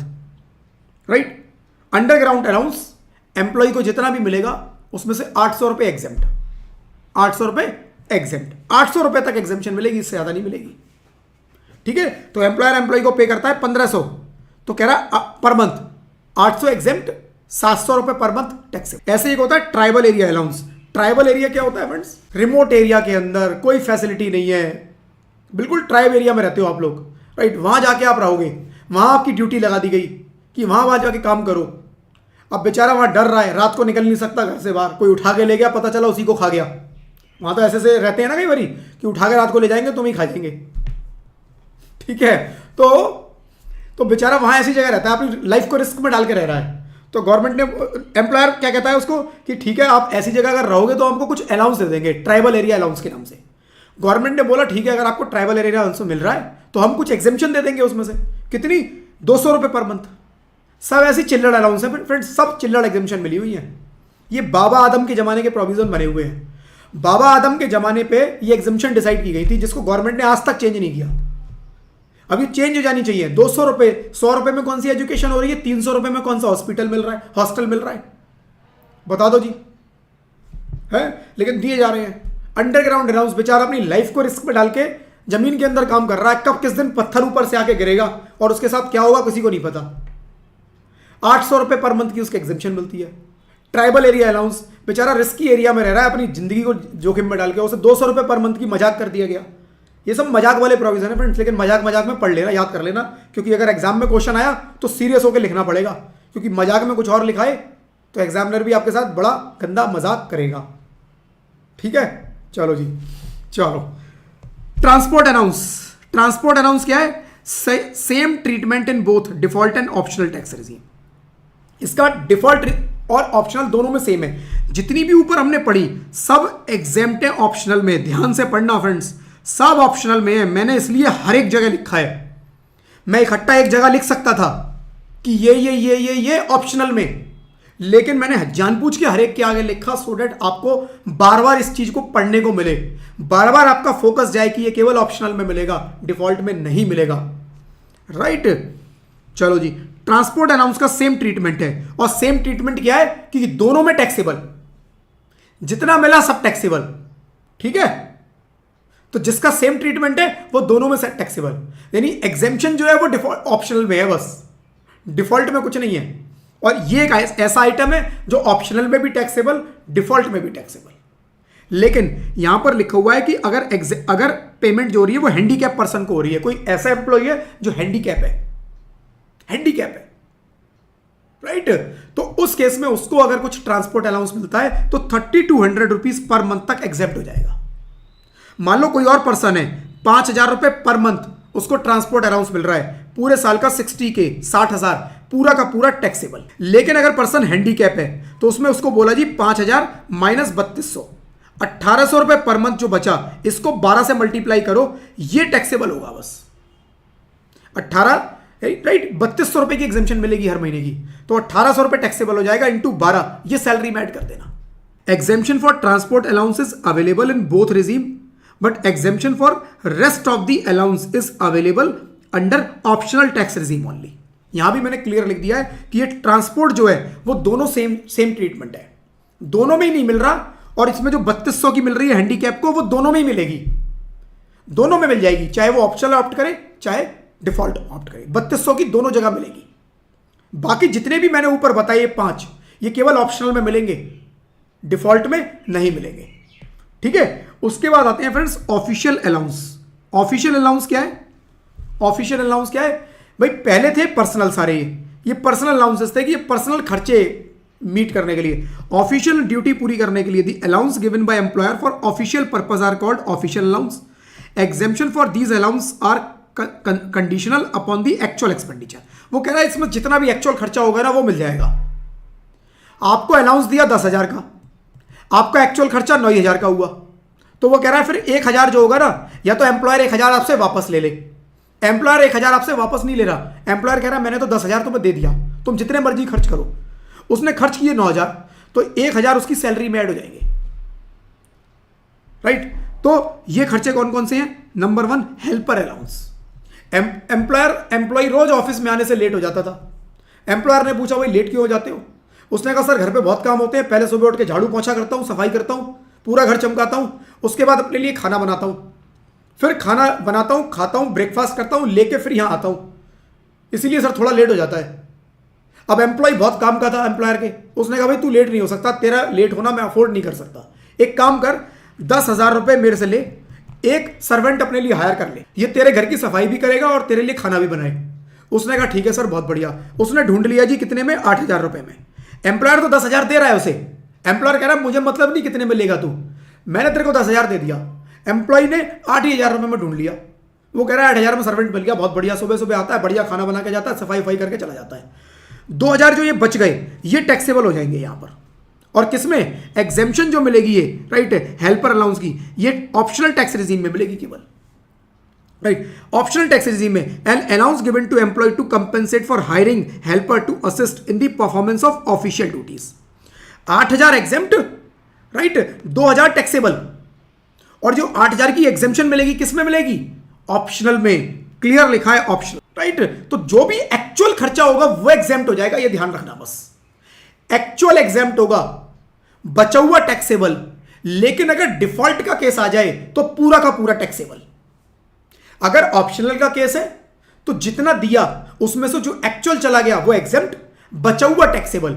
लेकिन अगर डिफॉल्ट टैक्स रिजीम का केस है तो पूरा पूरा टैक्सेबल, कुछ देख रहा ही नहीं। डिफॉल्ट टैक्स रिजीम का केस है तो 10,000 टैक्सेबल, ऑप्शनल का केस है तो 2,000 टैक्सेबल, ठीक है। चलो जी, ये सारे ऐसे ही हैं। देखो, एकेडमिक अलाउंस, एम्प्लॉय को पढ़ाई लिखाई के लिए एम्प्लॉयर ने बोला भाई कुछ ट्रेनिंग वगैरह लो, राइट, कुछ ट्रेनिंग लो, ऑफिस में एक्सेल वगैरह, माइक्रोसॉफ्ट एक्सेल का बड़ा काम होता है, राइट, बिना एक्सेल के आपका काम नहीं चलता, तो कुछ एक्सेल की ट्रेनिंग लेके आओ, राइट। तो वो जाके एक्सेल की ट्रेनिंग लेके आता है, ट्रेनिंग लेने में खर्च हो जाते हैं पैसे। कहता है सर पैसे का खर्चा कहां से होगा? कह रहा है अलाउंस दूंगा मैं तेरे को, ट्रेनिंग के नाम का अलाउंस दूंगा। तो वो कह रहा है वो अलाउंस भी एग्जेम्प्ट, एक्चुअल खर्चा होगा एग्जेम्प्ट, बाकी टैक्सेबल, लेकिन डिफॉल्ट में पूरा taxable, right. Uniform allowance, uniform allowance भी इसमें उन्होंने कर दिया कि भाई यूनिफॉर्म का मतलब किसको यूनिफॉर्म अलाउंस होते हैं? देखो, यूनिफॉर्म अलाउंस मिलते हैं जो लोग फैक्ट्री में काम करते हैं। फैक्ट्रियों में क्या होता है, आपका ड्रेस कोड होता है कि आपको ये ड्रेस पहन के आनी है। तो एम्प्लॉय को वो ड्रेस खरीदने के लिए 2 ऑप्शन होते हैं, या तो एम्प्लॉयर अरेंज करके उनको दे दे, या दूसरा एम्प्लॉयर ने एम्प्लॉय को पैसे दे दिए और उसको बोला भाई वो ड्रेस तुम खरीद लेना, उस स्टोर पे मिलती है, तुम जाके खरीद लो अपने आप। तो डिफॉल्ट में पूरा टैक्सेबल, ऑप्शनल में एक्चुअल खर्चा एग्जेम्प्ट, बैलेंस टैक्सेबल। आइडली ये इनको नहीं रखना चाहिए था यहाँ पर। यूनिफॉर्म अलाउंस तो ऑफिशियल ड्यूटीज होती है, प्योर ऑफिशियल, इसमें कुछ बचता नहीं, चिल्लड़ पैसे मिलते हैं। यूनिफॉर्म तो डिफॉल्ट में भी एग्जेम्प्ट रखना चाहिए था, ये इन्होंने गलत किया, सही नहीं है प्रोविजन, लेकिन जो है वो है, ठीक है। अगर डिफॉल्ट का केस आया तो पूरा टैक्सेबल कर देना। यूनिफॉर्म देख के बहक मत जाना, यूनिफॉर्म देख के ये मत समझ लेना ऑफिशियल है एग्जेम्प्ट कर दूं, ठीक है। डिफॉल्ट का केस है fully taxable. Travelling allowance, exemption in both default tax regime, ये दोनों में मिलेगी, राइट। ट्रेवलिंग अलाउंस क्या होता है? एम्प्लॉयर एम्प्लॉय को बाहर भेज देता है, एम्प्लॉयर एम्प्लॉय को बाहर भेज देता है ट्रैवलिंग के लिए, ऑफिस के ड्यूटीज के लिए, और वो उसको पता होता है ट्रैवलिंग में कुछ खर्चा मिलेगा। जो ऊपर आउट स्टेशन पड़ा था आपने, आउट स्टेशन, वो किनको मिल रहा था? ट्रांसपोर्ट में जो है, रोड ट्रांसपोर्ट, रेलवेज, एयरलाइंस, उनको मिल रहा था। ये सबके लिए है, ये सबकी बात हो रही है, राइट। मैं किसी कंपनी में काम करता हूं, मेरी कंपनी कहती है कि आप बैंगलोर चले जाओ 3 दिन के लिए, वहां हमारी कंपनी है, वहां जाके उनको, उन एम्प्लॉयज से आपको ये काम करके आनी है, उनके साथ बैठ के, राइट, या वहां क्लाइंट मीटिंग करके आनी है। 3 दिन के लिए एम्प्लॉयर ने मुझे कुछ पे किया, travelling allowance, right. This allowance is provided to employee to cover expenses incurred while travelling for official work. और ये दोनों में ही, चाहे डिफॉल्ट है चाहे ऑप्शनल है, ये एग्जेम्प्ट है, दोनों में। तो बाकी जितने मैंने बताए वो केवल ऑप्शनल, ये दोनों में एग्जेम्प्ट। लेकिन एक्चुअल खर्चा अगर कुछ बच गया या तो एम्प्लॉयर वापस ले लेगा, अगर वापस नहीं लिए तो एम्प्लॉय के हाथ में taxable. Daily allowance exempt in both default and optional tax regime. Daily allowance, this allowance is given to employee to meet their daily expenses such as food, lodging while on official duty away from their regular place of work. इसी तरह का है जैसे travelling allowance है ना, वैसे ही एक daily allowance भी हो सकता है। कि ट्रैवलिंग अलाउंस क्या हो गया भाई, ट्रैवलिंग अलाउंस में ये हो सकता है कि तुम आओगे जाओगे, उसके खर्चे होंगे, वो सब कवर करवा दिए। डेली अलाउंस के अंदर बोल दिया जी आप वहां होटल में रुकोगे, आप वहां पर खाओगे पियोगे, उसके खर्चे। तो देखो अलाउंसेस के जो मर्जी नाम हो, सिंपल आप फंडा समझना, ये जो मर्जी नाम आए ये ऑफिशियल ड्यूटीज के लिए है प्रॉपर, राइट। तो ये दो अलाउंस ऑफिशियल ड्यूटीज के लिए है, ये ऑप्शनल और डिफॉल्ट दोनों में अलाउड कर रहे हैं, दोनों में अलाउड कर रहे हैं। और यहां पर फ्रेंड्स एक चीज ध्यान देना, ये डेली अलाउंस का ऊपर भी जिक्र आया था, ऊपर भी जिक्र आया था जब पर्सनल अलाउंसेस की हम बात कर रहे थे। कौन से, देखो ट्रांसपोर्ट अलाउंस, यहां पे हमने पढ़ा था कि कितना एग्जेम्प्ट होगा, नहीं ये ट्रांसपोर्ट नहीं, एक सेकंड रुको, ट्रांसपोर्ट नहीं, ये वाला आउट स्टेशन अलाउंस। यहां पे हमने पढ़ा था कि ये 70% या 10,000 जो भी लोअर होगा एग्जेम्प्ट होगा। और यहां पर हमने एक लाइन और पढ़ी थी कि अगर वो डेली अलाउंस भी मिल रहा है उसको, और डेली अलाउंस भी मिल रहा है और उसको आउट स्टेशन अलाउंस भी मिल रहा है, तो उसको इसमें डेली अलाउंस फुली एग्जेम्प्ट हो जाएगा, आउट स्टेशन फुली टैक्सेबल होगा। तो ये वही डेली है, नीचे देखो ये वही डेली अलाउंस है। अगर उसको डेली अलाउंस मिलता है तो ये एग्जेम्प्ट है, बोथ केसेस में एग्जेम्प्ट है, ठीक है। और कन्वेंस मिल रहा है, कन्वेंस अलाउंस मतलब ऑफिस के काम से लोकल कन्वेंस होता है, कन्वेंस मतलब लोकल ट्रेवल होता है कि मैं दिल्ली में रहता हूं, मैं कनॉट प्लेस में मेरा ऑफिस है, मेरे एम्प्लॉयर ने मुझे बोला चाणक्यपुरी तक चला जा। चाणक्यपुरी कनॉट प्लेस से कितना है जी, 10 किलोमीटर 5 किलोमीटर। उसने आने जाने में मैं अपनी गाड़ी लेके जाऊंगा, ठीक है, गाड़ी का जो पेट्रोल का खर्चा होगा 10 रुपये किलोमीटर का क्लेम कर लेना, या फिर मैं ऑटो करके गया या मैं टैक्सी करके गया तो उसके लिए कुछ अलाउंस दे दिया मुझे, वो कह रहा है वो भी एग्जेम्प्ट है, लोकल कन्वेंस होता है वो, ये लोकल कन्वेंस काउंट होता है, ये एग्जेम्प्ट होता है, बोथ डिफॉल्ट एंड ऑप्शनल दोनों में एग्जेम्प्ट होगा, ठीक है। और एक्चुअल होंगे, ये ध्यान रखना, जितने भी ये बताए मैंने सब एक्चुअल होंगे, यानी एम्प्लॉय ने अगर कुछ बचा लिया तो वो टैक्सेबल। वो अलग बात है कि अगर उसने कुछ बचा लिया तो वो बताएगा ही नहीं किसी को, ना वो एम्प्लॉयर को बताएगा ना गवर्नमेंट को बताएगा, प्रैक्टिकली तो ऐसा होगा। वो क्यों बताएगा, क्या पड़ी उसे बताने की, ठीक है। लेकिन ठीक है, प्रोविजन है, एग्जाम में ये आएगा तो एम्प्लॉयर तो मान के चलना एम्प्लॉय बिल्कुल एकदम कैसा है, ईमानदार, वो सब कुछ बताएगा। चलो जी, if the above allowance are given for personal purpose it will be taxable in both regime. अगर इनमें से कोई भी अलाउंस पर्सनल पर्पस के लिए दे दिया गया है तब ये पूरा टैक्सेबल हो जाएगा। लेकिन अगर ऑफिशियल ड्यूटी के लिए दिया गया, क्योंकि ये ऑफिशियल अलाउंसेस हैं, ऑफिशियल अलाउंस अगर है तो एक्चुअल बेसिस पर एग्जेम्प्ट हो जाएगा, ठीक है। एग्जेम्पशन फॉर ट्रेवलिंग, अब यहां पर देखो समरी लिखी है, exemption for travelling daily convince allowance is available in both regime. ये दोनों में मिलेंगे, पढ़ा था ना यहां पर देखो, ट्रेवल डेली कन्वेंस, इसमें लिखा है दोनों में, दोनों में, दोनों में, दोनों में मिलेंगे। But exemption for helper academic uniform is available under optional tax regime. Any saving is taxable in all cases. कुछ भी पैसा एम्प्लॉय ने बचा लिया वो इन सब केसेस में टैक्सेबल हो जाए, ठीक है। चले आगे, चलो allowances and perquisite provided by the government to its employee. Allowances क्या होते हैं, अलाउंस पेमेंट कर दिया, कुछ पेमेंट कर दिया। परक्यूजिट क्या होती है, पेमेंट नहीं किया, कुछ फैसिलिटी दे दी, फैसिलिटी दे दी, कोई फैसिलिटी दे दी। एम्प्लॉयर ने एम्प्लॉय को पैसा दे दिया कि भाई सर्वेंट अरेंज कर लो अपने लिए, ये क्या है, अलाउंस। एम्प्लॉयर ने एम्प्लॉय को एक सर्वेंट अरेंज करके दे दिया, पेमेंट नहीं किया, उसने एक सर्वेंट दे दिया कि भाई ये सर्वेंट है तुम्हारे लिए काम करेगा, ये क्या है, perquisite. Perquisite is facility, allowance is money, पैसा आएगा मेरे पास, मेरे अकाउंट में पैसा आएगा, राइट। तो अलाउंस या perquisite provided by government to its employee. Government अपने एम्प्लॉय को, जो कि पोस्टेड है कहां पर, फॉरेन में, बाहर, गवर्नमेंट के एम्प्लॉय फॉरेन में पोस्टेड है। फ्रेंड्स नॉर्मली क्या होता है, ये सब कौन होते हैं, ये सब एम्बेसडर वगैरह जो होते हैं ना, एम्बेसी में काम करते हैं जितने भी, ये सब गवर्नमेंट एम्प्लॉय होते हैं, ऊंची ऊंची पोस्ट पे ज्यादातर वो कवर होते हैं। यहाँ पर गवर्नमेंट के एम्प्लॉय जो बाहर, इंडिया के बाहर, इंडिया की एम्बेसी है, हर कंट्री के अंदर हमारी एम्बेसी है, वहां पर हमारे लोग काम कर रहे हैं, और उसे किसने भेजा है, गवर्नमेंट ऑफ इंडिया भेजती है यहाँ से कि आप वहां जाओ, आपकी वहां पोस्टिंग है, राइट। तो उन लोगों को गवर्नमेंट काफी सारे अलाउंसेस देती है, काफी सारी वहां फैसिलिटीज देती है, राइट। तो एनी अलाउंस और परक्यूजिट पेड और allowed such as outside India by government to a citizen of India, citizen of India होगा वो person, for rendering services outside India are exempt from income tax. Exempt है, कोई tax नहीं लगेगा उसके ऊपर। एग्जाम्पल, मिस्टर रोहन IFS है and is a citizen of India, salary मिल रही है, medical allowance, servant allowance, education allowance, some other allowance, outside India उनको ये सब अलाउंस मिल रहे हैं, और पोस्टेड है USA इंडियन एम्बेसी में, USA के अंदर इंडियन एम्बेसी में वो पोस्टेड है। All these allowances are fully exempt from income tax under section 10(7). Similarly any perquisite allowed to such employee shall be fully exempt. Perquisite क्या हो सकती है कि भाई जब बाहर भेजा तो वहां पर रहने के लिए उनको एक घर भी दे दिया कि आप USA में रहोगे ना, कहाँ रहोगे, आपको एक घर भी वहां अरेंज करवा दिया, एक बेंगलो आपके लिए अरेंज करवा दिया कि बंदा वहां रहेगा। तो वो कह रहा है उस घर की जो वैल्यू है वो भी एग्जेम्प्ट है, आपकी सैलरी में ऐड नहीं करेंगे, ठीक है।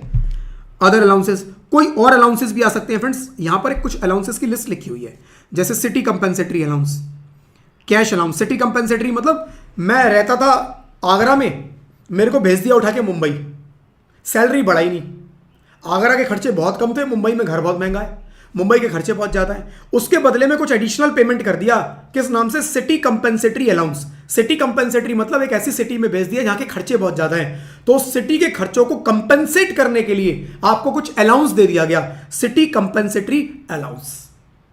या cash allowance, over time, medical, servant, tiffin, entertainment या किसी और नाम से, ये सब फुल्ली टैक्सेबल, सब टैक्सेबल। किसी भी नाम से फ्रेंड्स कोई भी अलाउंस आ जाए फुल्ली टैक्सेबल। केवल एग्जेम्प्ट कौन से होंगे, जो ऊपर मैंने आपको बताए हैं, जो मैंने आपको ऊपर लिस्ट बताई है छोटी सी, बस वो एग्जेम्प्ट होगी। बाकी अलावा अगर कोई भी अलाउंस आता है फ्रेंड्स, किसी भी नाम से आता है, वो सब टैक्सेबल है, ये ध्यान रखना। अलाउंसेज एम्प्लॉयर किसी भी नाम से दे सकता है, कुछ भी नाम बना दो, क्या ही फर्क पड़ रहा है, राइट। चलो जी, अब एम्प्लॉयर ने एम्प्लॉय को मेडिकल फैसिलिटी दे रखी है। मेडिकल फैसिलिटी दे रखी है मतलब एम्प्लॉयर ने बोला भी देख तेरे जितने भी मेडिकल के खर्चे होंगे वो मैं बियर करूंगा। कैसे बियर करूंगा, देखो, medical facilities provided by employer to employee और देयर फैमिली मेंबर्स। एम्प्लॉयर कह रहा है तेरी भी मेडिकल ट्रीटमेंट मैं करवाऊंगा, तेरी फैमिली का भी मैं करवाऊंगा, तू अच्छे से काम कर, बस काम पे फोकस कर, मेडिकल मेरे ऊपर छोड़ दे, ठीक है। एग्जेम्प्ट है from income tax subject to following conditions. कह रहा है एग्जेम्प्ट होगा लेकिन medical treatment in specified hospitals. कह रहा है किसी भी हॉस्पिटल में नहीं, स्पेसिफाइड हॉस्पिटल्स में ही मेडिकल ट्रीटमेंट करवाना है। आप ऐसा मत करना कि उठा के आंख बंद करके कितना भी खर्चा किए जा रहे हो, खर्चा एक लिमिट में होना चाहिए। एम्प्लॉयर को बोला भाई एक लिमिट में एम्प्लॉय के ऊपर खर्चा करो, ऐसा नहीं कि कुछ भी उठा के कर दोगे। तो उन्होंने बोला जी स्पेसिफाइड हॉस्पिटल्स में खर्चे कराओ, वहां के खर्चे लिमिटेड होते हैं। अब ये स्पेसिफाइड हॉस्पिटल्स कौन से हैं? If medical facility is provided in any of the following type of hospitals, the amount incurred by employer will be exempt. Specified hospitals कौन से? वो गवर्नमेंट का हॉस्पिटल होना चाहिए, हॉस्पिटल ओन्ड बाई गवर्नमेंट, या फिर hospital owned by local authority. Local authority जैसे MCD वगैरह के हॉस्पिटल होते हैं, छोटी छोटी एमसीडी डिस्पेंसरी वगैरह खुलवा देती है, वो हॉस्पिटल्स होते हैं, राइट। या हॉस्पिटल मेंटेन्ड बाय एम्प्लॉयर, या एम्प्लॉयर का खुद का हॉस्पिटल हो, उसमें ट्रीटमेंट करा दो, तो या तो गवर्नमेंट के हॉस्पिटल में कराओ, या किसी लोकल अथॉरिटी के हॉस्पिटल में कराओ, या एम्प्लॉयर का खुद का हॉस्पिटल है उसमें, ठीक है। तो वो कह रहा है इनमें, या फिर कोई प्राइवेट हॉस्पिटल में करा रहे हो तो वो अप्रूव्ड होना चाहिए income tax department. Income tax department ने उस हॉस्पिटल को अप्रूव किया हुआ है कि हाँ जी यहां भी ट्रीटमेंट हो सकता है। कह रहा है इनमें से अगर किसी में कराओगे तो जो ट्रीटमेंट आप एम्प्लॉय का कराओगे, एम्प्लॉय को बोला तुम्हारा जो भी ट्रीटमेंट होगा वो एग्जेप्ट, तुम्हारी फैमिली का जो भी ट्रीटमेंट होगा, मान लो एम्प्लॉयर ने इनके ऊपर खर्चा कर दिया 50,000 रुपए का ट्रीटमेंट पे, तो एग्जेम्प्ट। ये 50,000 का किसने खर्चा किया? एम्प्लॉयर ने। किसके ऊपर? एम्प्लॉई या उसकी फैमिली पे। किसमें? ट्रीटमेंट में, इन हॉस्पिटल्स में। कह रहा है एग्जेम्प्ट, फुल्ली एग्जेम्प्ट। लेकिन अगर ये वाला हॉस्पिटल नहीं होता तो कह रहा है फिर ये टैक्सेबल हो जाएगा, एम्प्लॉय की सैलरी में ऐड कर दो इसे। एम्प्लॉय का ये फायदा है, एम्प्लॉय का बेनिफिट हो गया, क्योंकि अगर एम्प्लॉयर नहीं देता तो सैलरी वो अपनी पॉकेट से खर्चा करता ना, यानी कि एम्प्लॉयर ने एक तरह से उसको ये फैसिलिटी दी, सैलरी कम देके ये फैसिलिटी दे दी। अल्टीमेटली गवर्नमेंट कह रही है ये भी तो सैलरी है, सैलरी में ऐड कर दो, लेकिन अगर इन हॉस्पिटल्स में दिया है तो हम एग्जेम्प्ट कर देंगे, ठीक है। Mister Rohan employed by alpha limited receive medical treatment private hospital में approved by income tax department. Private hospital है लेकिन इनकम टैक्स डिपार्टमेंट ने अप्रूव किया हुआ है एंड द एम्प्लॉयर ने 5 लाख रुपए इनकर कर दिए ट्रीटमेंट पे। In this case amount is exempt from income tax. ठीक है, अमाउंट इनकम टैक्स से एग्जेम्प्ट है। दूसरा, reimbursement for treatment in specified hospitals. Reimbursement in treatment in specified hospitals. अगर स्पेसिफाइड हॉस्पिटल में ट्रीटमेंट करवाया और एम्प्लॉयर ने बोला, तो एम्प्लॉयर ने बोला कि भाई देखो एक काम करो, तुम स्पेसिफाइड हॉस्पिटल में ट्रीटमेंट करा लो। स्पेसिफाइड कौन से? ये वाले, इनमें ट्रीटमेंट करा लो। उसने कहा जी सर 5 लाख रुपए का खर्चा आएगा। उसने कहा ठीक है 5 लाख रुपए का तुम ट्रीटमेंट करा लो, मैं तुम्हें दे दूंगा। एक ऑप्शन था एम्प्लॉयर ने खुद ट्रीटमेंट करवाया, इन हॉस्पिटल में पेमेंट किया। दूसरा ऑप्शन था कि एम्प्लॉय को ये 5 लाख रुपए रीइंबर्स कर दिया। एम्प्लॉय ने बताया सर देखो इतना खर्चा आ रहा है, उसने बिल दिखाया, एम्प्लॉयर ने उसे 5 लाख रुपए पे कर दिए। तो वो कह रहा है ये रीइंबर्समेंट भी अलाउड है, कोई दिक्कत नहीं, चाहे एम्प्लॉयर पे करे, चाहे एम्प्लॉयर एम्प्लॉय को दे और एम्प्लॉय खर्चा कर दे, कह रहे वो अलाउड है। ठीक है, तो रीइंबर्समेंट क्या होता है? एम्प्लॉयर एम्प्लॉय को पे कर देता है और एम्प्लॉय खुद अपने पास से फिर खर्च करता है। ये this is called reimbursement, right. For treatment of specified hospitals, if employer take treatment in any of the above hospital and the employer reimburse the expense, the reimbursement will also be exempt from income tax. Medical treatment in any other hospital, if employer incur expense for treatment in a private clinic or hospital that is not approved by income tax department, the amount will be taxable। ठीक है, तो specified के अलावा किसी और में कराया, वो कह रहा है फिर टैक्सेबल है। Mediclaim policy premium paid by employer, if employer pay the premium for medical insurance policy. Medical insurance policy आपको पता ही होगा, बता देता हूं ब्रीफ में। भाई आईसीआईसीआई कहती है जी एक हमसे पॉलिसी ले लो। मैंने कहा कौन सी पॉलिसी? उसने कहा मेडिकल पॉलिसी ले लो, मेडिक्लेम पॉलिसी। मैंने कहा इससे क्या होगा? उसने कहा देखो जी आपको हर साल हमें 15,000 रुपये प्रीमियम पे करना है, बदले में फ्यूचर में मान लो कभी भी आपको या जो जो बंदे इस पॉलिसी में कवर होंगे उनको कोई इनकेस मेडिकल इमरजेंसी आती है, हॉस्पिटल में एडमिट होना होता है, तो सारे खर्चे हम देख लेंगे, बदले में आपको हर साल 15,000 रुपये पे करने। This is called medical insurance policy, कि ये पैसा 15,000 मुझे वापस नहीं मिलेगा, ये मेरी इन्वेस्टमेंट नहीं है। ऐसा नहीं है जैसे मैं LIC को पैसा जमा कराता हूं तो 20 साल के बाद इतना मुझे वापस मिलेगा, ये वापस नहीं, ये गया खत्म। लेकिन यहां पर आपको बस फायदा ये है कि कभी भी मान लो आपने 5 साल प्रीमियम पे किया 15,000, आपको कोई मेडिकल, अच्छी बात नहीं, कोई मेडिकल फैसिलिटी नहीं लेनी पड़ी। 6ठे साल 7वें साल आप हर साल 15,000 पे किए जा रहे हो। 7वें साल में भगवान ना करे फैमिली में किसी को कोई ऐसी प्रॉब्लम हो जाए कि मोटा खर्चा आ गया, तो वो मोटा खर्चा चुभता नहीं है एक साथ, वो कंपनी देखेगी। अब वो कंपनी पूरा खर्चा बियर करेगी, या आपकी पॉलिसी में लिखा होगा कितने अमाउंट की आपने पॉलिसी ली है, उतने अमाउंट तक का खर्चा वो कंपनी बियर करेगी। This is called medical insurance policy, जो हर एक को लेनी चाहिए आज के टाइम में, राइट। तो एम्प्लॉयर ने एम्प्लॉय को मेडिकल इंश्योरेंस पॉलिसी लेके दे दी।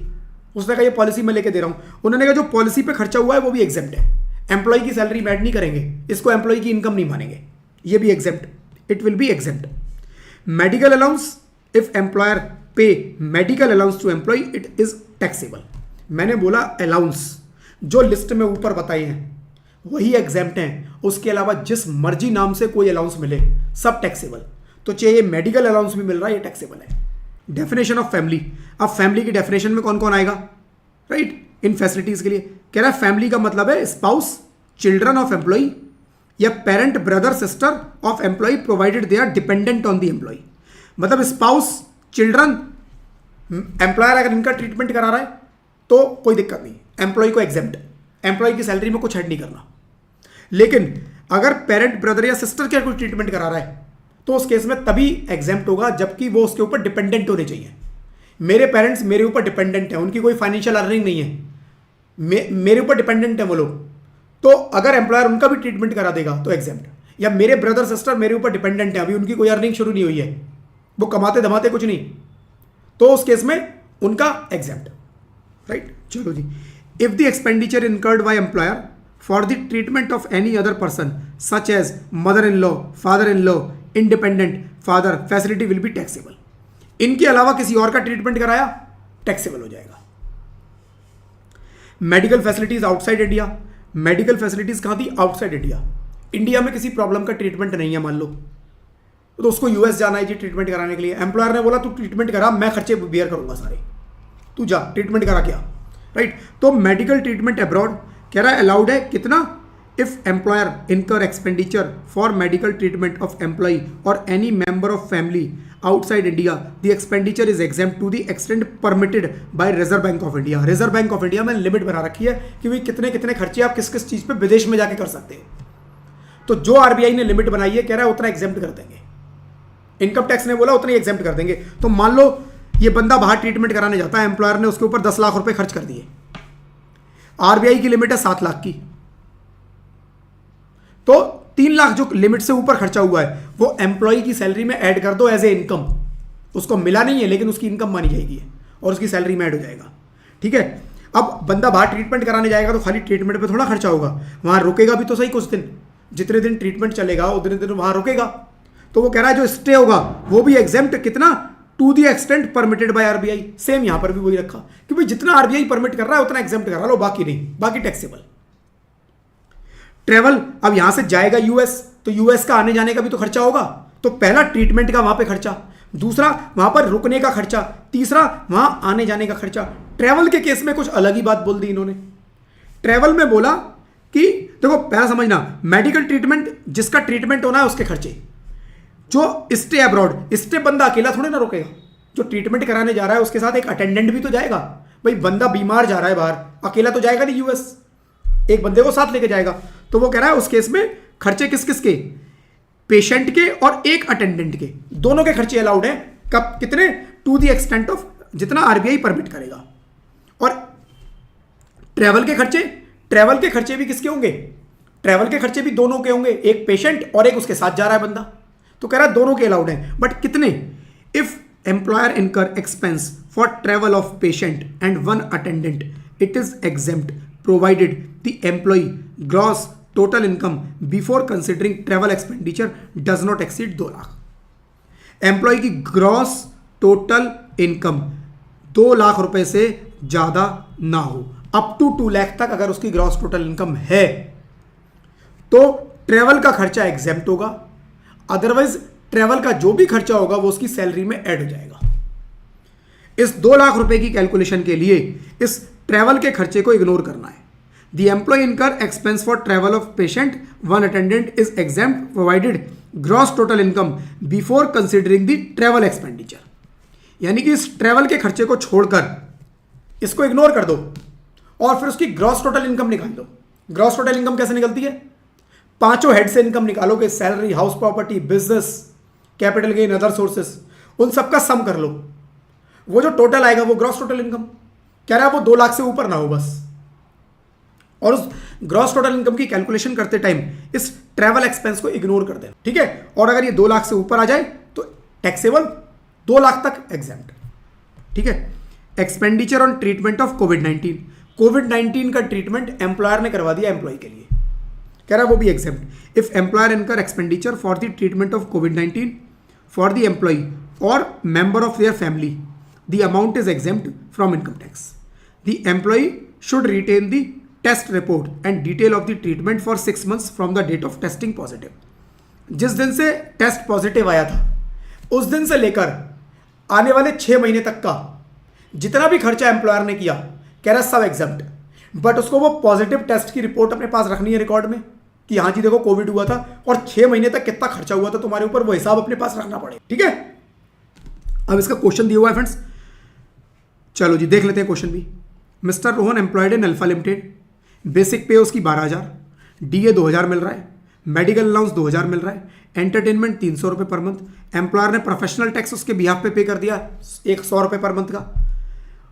Employer incurred 3 lakh on his treatment outside India, but RBI ने 280 की लिमिट बना रखी है तो 280 अलाउड हो जाएगा। 20,000 जो एक्स्ट्रा किया वो टैक्सेबल हो जाएगा। Amount incurred on stay is 1 lakh, but stay में आरबीआई ने 90,000 की लिमिट दे रखी है तो वो कह रहा है 10,000 रुपये बचे टैक्सेबल। एक्सपेंडिचर ट्रैवलिंग पे 1,10,000 का किया। अब ये कैलकुलेट करना पड़ेगा कि ग्रॉस टोटल इनकम 2 लाख से ज़्यादा है कम है, 2 लाख से ज़्यादा हुई तो टैक्सेबल, 2 लाख तक हुई तो exempt. He has income under the house property 81,000 की उसकी हाउस प्रॉपर्टी से इनकम भी है और डिडक्शन उसको अलाउड है 10,000 की। कंप्यूट टैक्स लाइबिलिटी, यहां पे कुछ बोला ही नहीं, क्वेश्चन साइलेंट है कि ऑप्शनल है या डिफॉल्ट। ऑप्शनल डिफॉल्ट कुछ ना लिखा हो तो डिफॉल्ट मानेंगे, और डिफॉल्ट के केस में चैप्टर 6 से मिलेगा ही नहीं, इसको भूल जाओ, भूल जाओ। बेसिक पे 12,000, राइट, बेसिक पे कितना है 12,000, तो 12,000 into 12 144। Gross total income calculate कर रहा हूं, राइट, क्योंकि मुझे निकालना है कि ट्रैवलिंग पे कितना खर्चा है, ट्रैवलिंग पे कितना खर्चा एग्जेम्प्ट होगा और ट्रैवलिंग पे कितना टैक्सेबल हो जाएगा, वो निकालना है मुझे। तो मुझे ग्रॉस टोटल इनकम निकालनी पड़ेगी, राइट। तो बेसिक पे 12,000, डीए 2,000 के हिसाब से 24,000, मेडिकल अलाउंस 200 रुपये के हिसाब से 2,400, एंटरटेनमेंट 300 के हिसाब से 12 महीने का 3,600, एम्प्लॉयर ने प्रोफेशनल टैक्स भी उसके बिहाफ पे कर दिया 1,200 रुपये, 100 रुपये पर मंथ, राइट। और एम्प्लॉयर ने 3 लाख रुपए इनकर किए किस पे, मेडिकल ट्रीटमेंट पे, 280 अलाउड थे, तो 20,000 ये भी ऐड कर दो, और अमाउंट स्टे पे 1 लाख किया, जबकि 90,000 रुपये आरबीआई ने अलाउड किए हैं, तो डिफरेंस 10,000 का ये भी ऐड कर दो। लेकिन ट्रैवलिंग को छोड़ दो, ट्रैवलिंग को भूल जाओ अभी थोड़ी देर के लिए। उसने कहा इस कैलकुलेशन के लिए ट्रैवलिंग को कंसिडर मत करना। 2,05,000 आ गया, 75,000 की इसमें क्या मिलेगी, स्टैंडर्ड डिडक्शन 31, और क्वेश्चन में दे रखा है हाउस प्रॉपर्टी से इनकम 81,000 की, तो इसको भी जोड़ दो 81,000, क्योंकि ग्रॉस टोटल इनकम निकालेंगे सारी हेड से इनकम ऐड करके। 2,11, इस बंदे की किस्मत बहुत खराब है, 11,200 रुपये से इनकम ऊपर निकल गई, तो जो इसको 1,10,000 रुपये ट्रैवल पे खर्चा किया है टैक्सेबल हो जाएगा, ये टैक्सेबल हो जाएगा। Since the gross total income exceeding 2 lakh, hence expenditure on travelling should be taxable. अब इसकी टैक्सेबल इनकम निकालते हैं नॉर्मल। अभी तो हमने डिसाइड कर रहे थे कि जो ट्रैवल पे खर्चा किया है वो एग्जेम्प्ट होगा या टैक्सेबल होगा, हमने डिसाइड कर लिया टैक्सेबल है। अब इसकी सैलरी निकालेंगे भाई, 144 बेसिक पे 12 महीने की, डीए पूरा 12 महीने का, मेडिकल 2,400, एंटरटेनमेंट 3,600, वो प्रोफेशनल 1,200, ट्रीटमेंट 3 लाख किया, 280 अलाउड था 20,000, अब्रॉड में रुकने के खर्चे 1 लाख किए, 90,000 अलाउड थे 10,000, और ट्रैवलिंग हमने डिसाइड किया कि पूरा पूरा टैक्सेबल है, तो 1,10 पूरा जोड़ दो। ग्रॉस सैलरी 3,15, स्टैंडर्ड डिडक्शन 75,000 की दे दो, 2,40 बचा, 81,000 रुपये मेरी हाउस प्रॉपर्टी से इनकम है वो ऐड कर दो, 3,21, और 3,21 पे जो भी टैक्स बनेगा वो टैक्स निकाल दो। 3,21 पे कोई टैक्स बनता नहीं, इसलिए एग्जाम्प्ट पूरा खत्म, ठीक है जी। तो ये था friends. Then chargeability of salary. Salary chargeability of salary का मतलब क्या हुआ कि भाई सैलरी पे टैक्स कब लगेगा, सैलरी पे टैक्स कब लगेगा, सैलरी पे टैक्स लगेगा कब, जब ड्यू होगी या जब रिसीव होगी, जब ड्यू होगी या रिसीव होगी। मतलब क्या हुआ ड्यू और रिसीव का, ये समझ लो जरा पहले। मैंने काम किया एम्प्लॉयर के यहां 1 अप्रैल 25 से 30 अप्रैल 25 तक, 1 मंथ, राइट। एक ऑप्शन है कि एम्प्लॉयर और ये सैलरी ड्यू होती है, सपोज मेरे टर्म्स ऑफ एम्प्लॉयमेंट के हिसाब से सैलरी ड्यू होती है मेरी अगले महीने की 7 तारीख तक, यानी ये सैलरी मुझे कब मिलेगी, 7 मई तक। मेरे टर्म्स ऑफ एम्प्लॉयमेंट लिखा है कि जिस भी महीने की सैलरी होगी वो अगले महीने की 7 तारीख तक मिलेगी आपको, 7 मई को वो ड्यू होगी।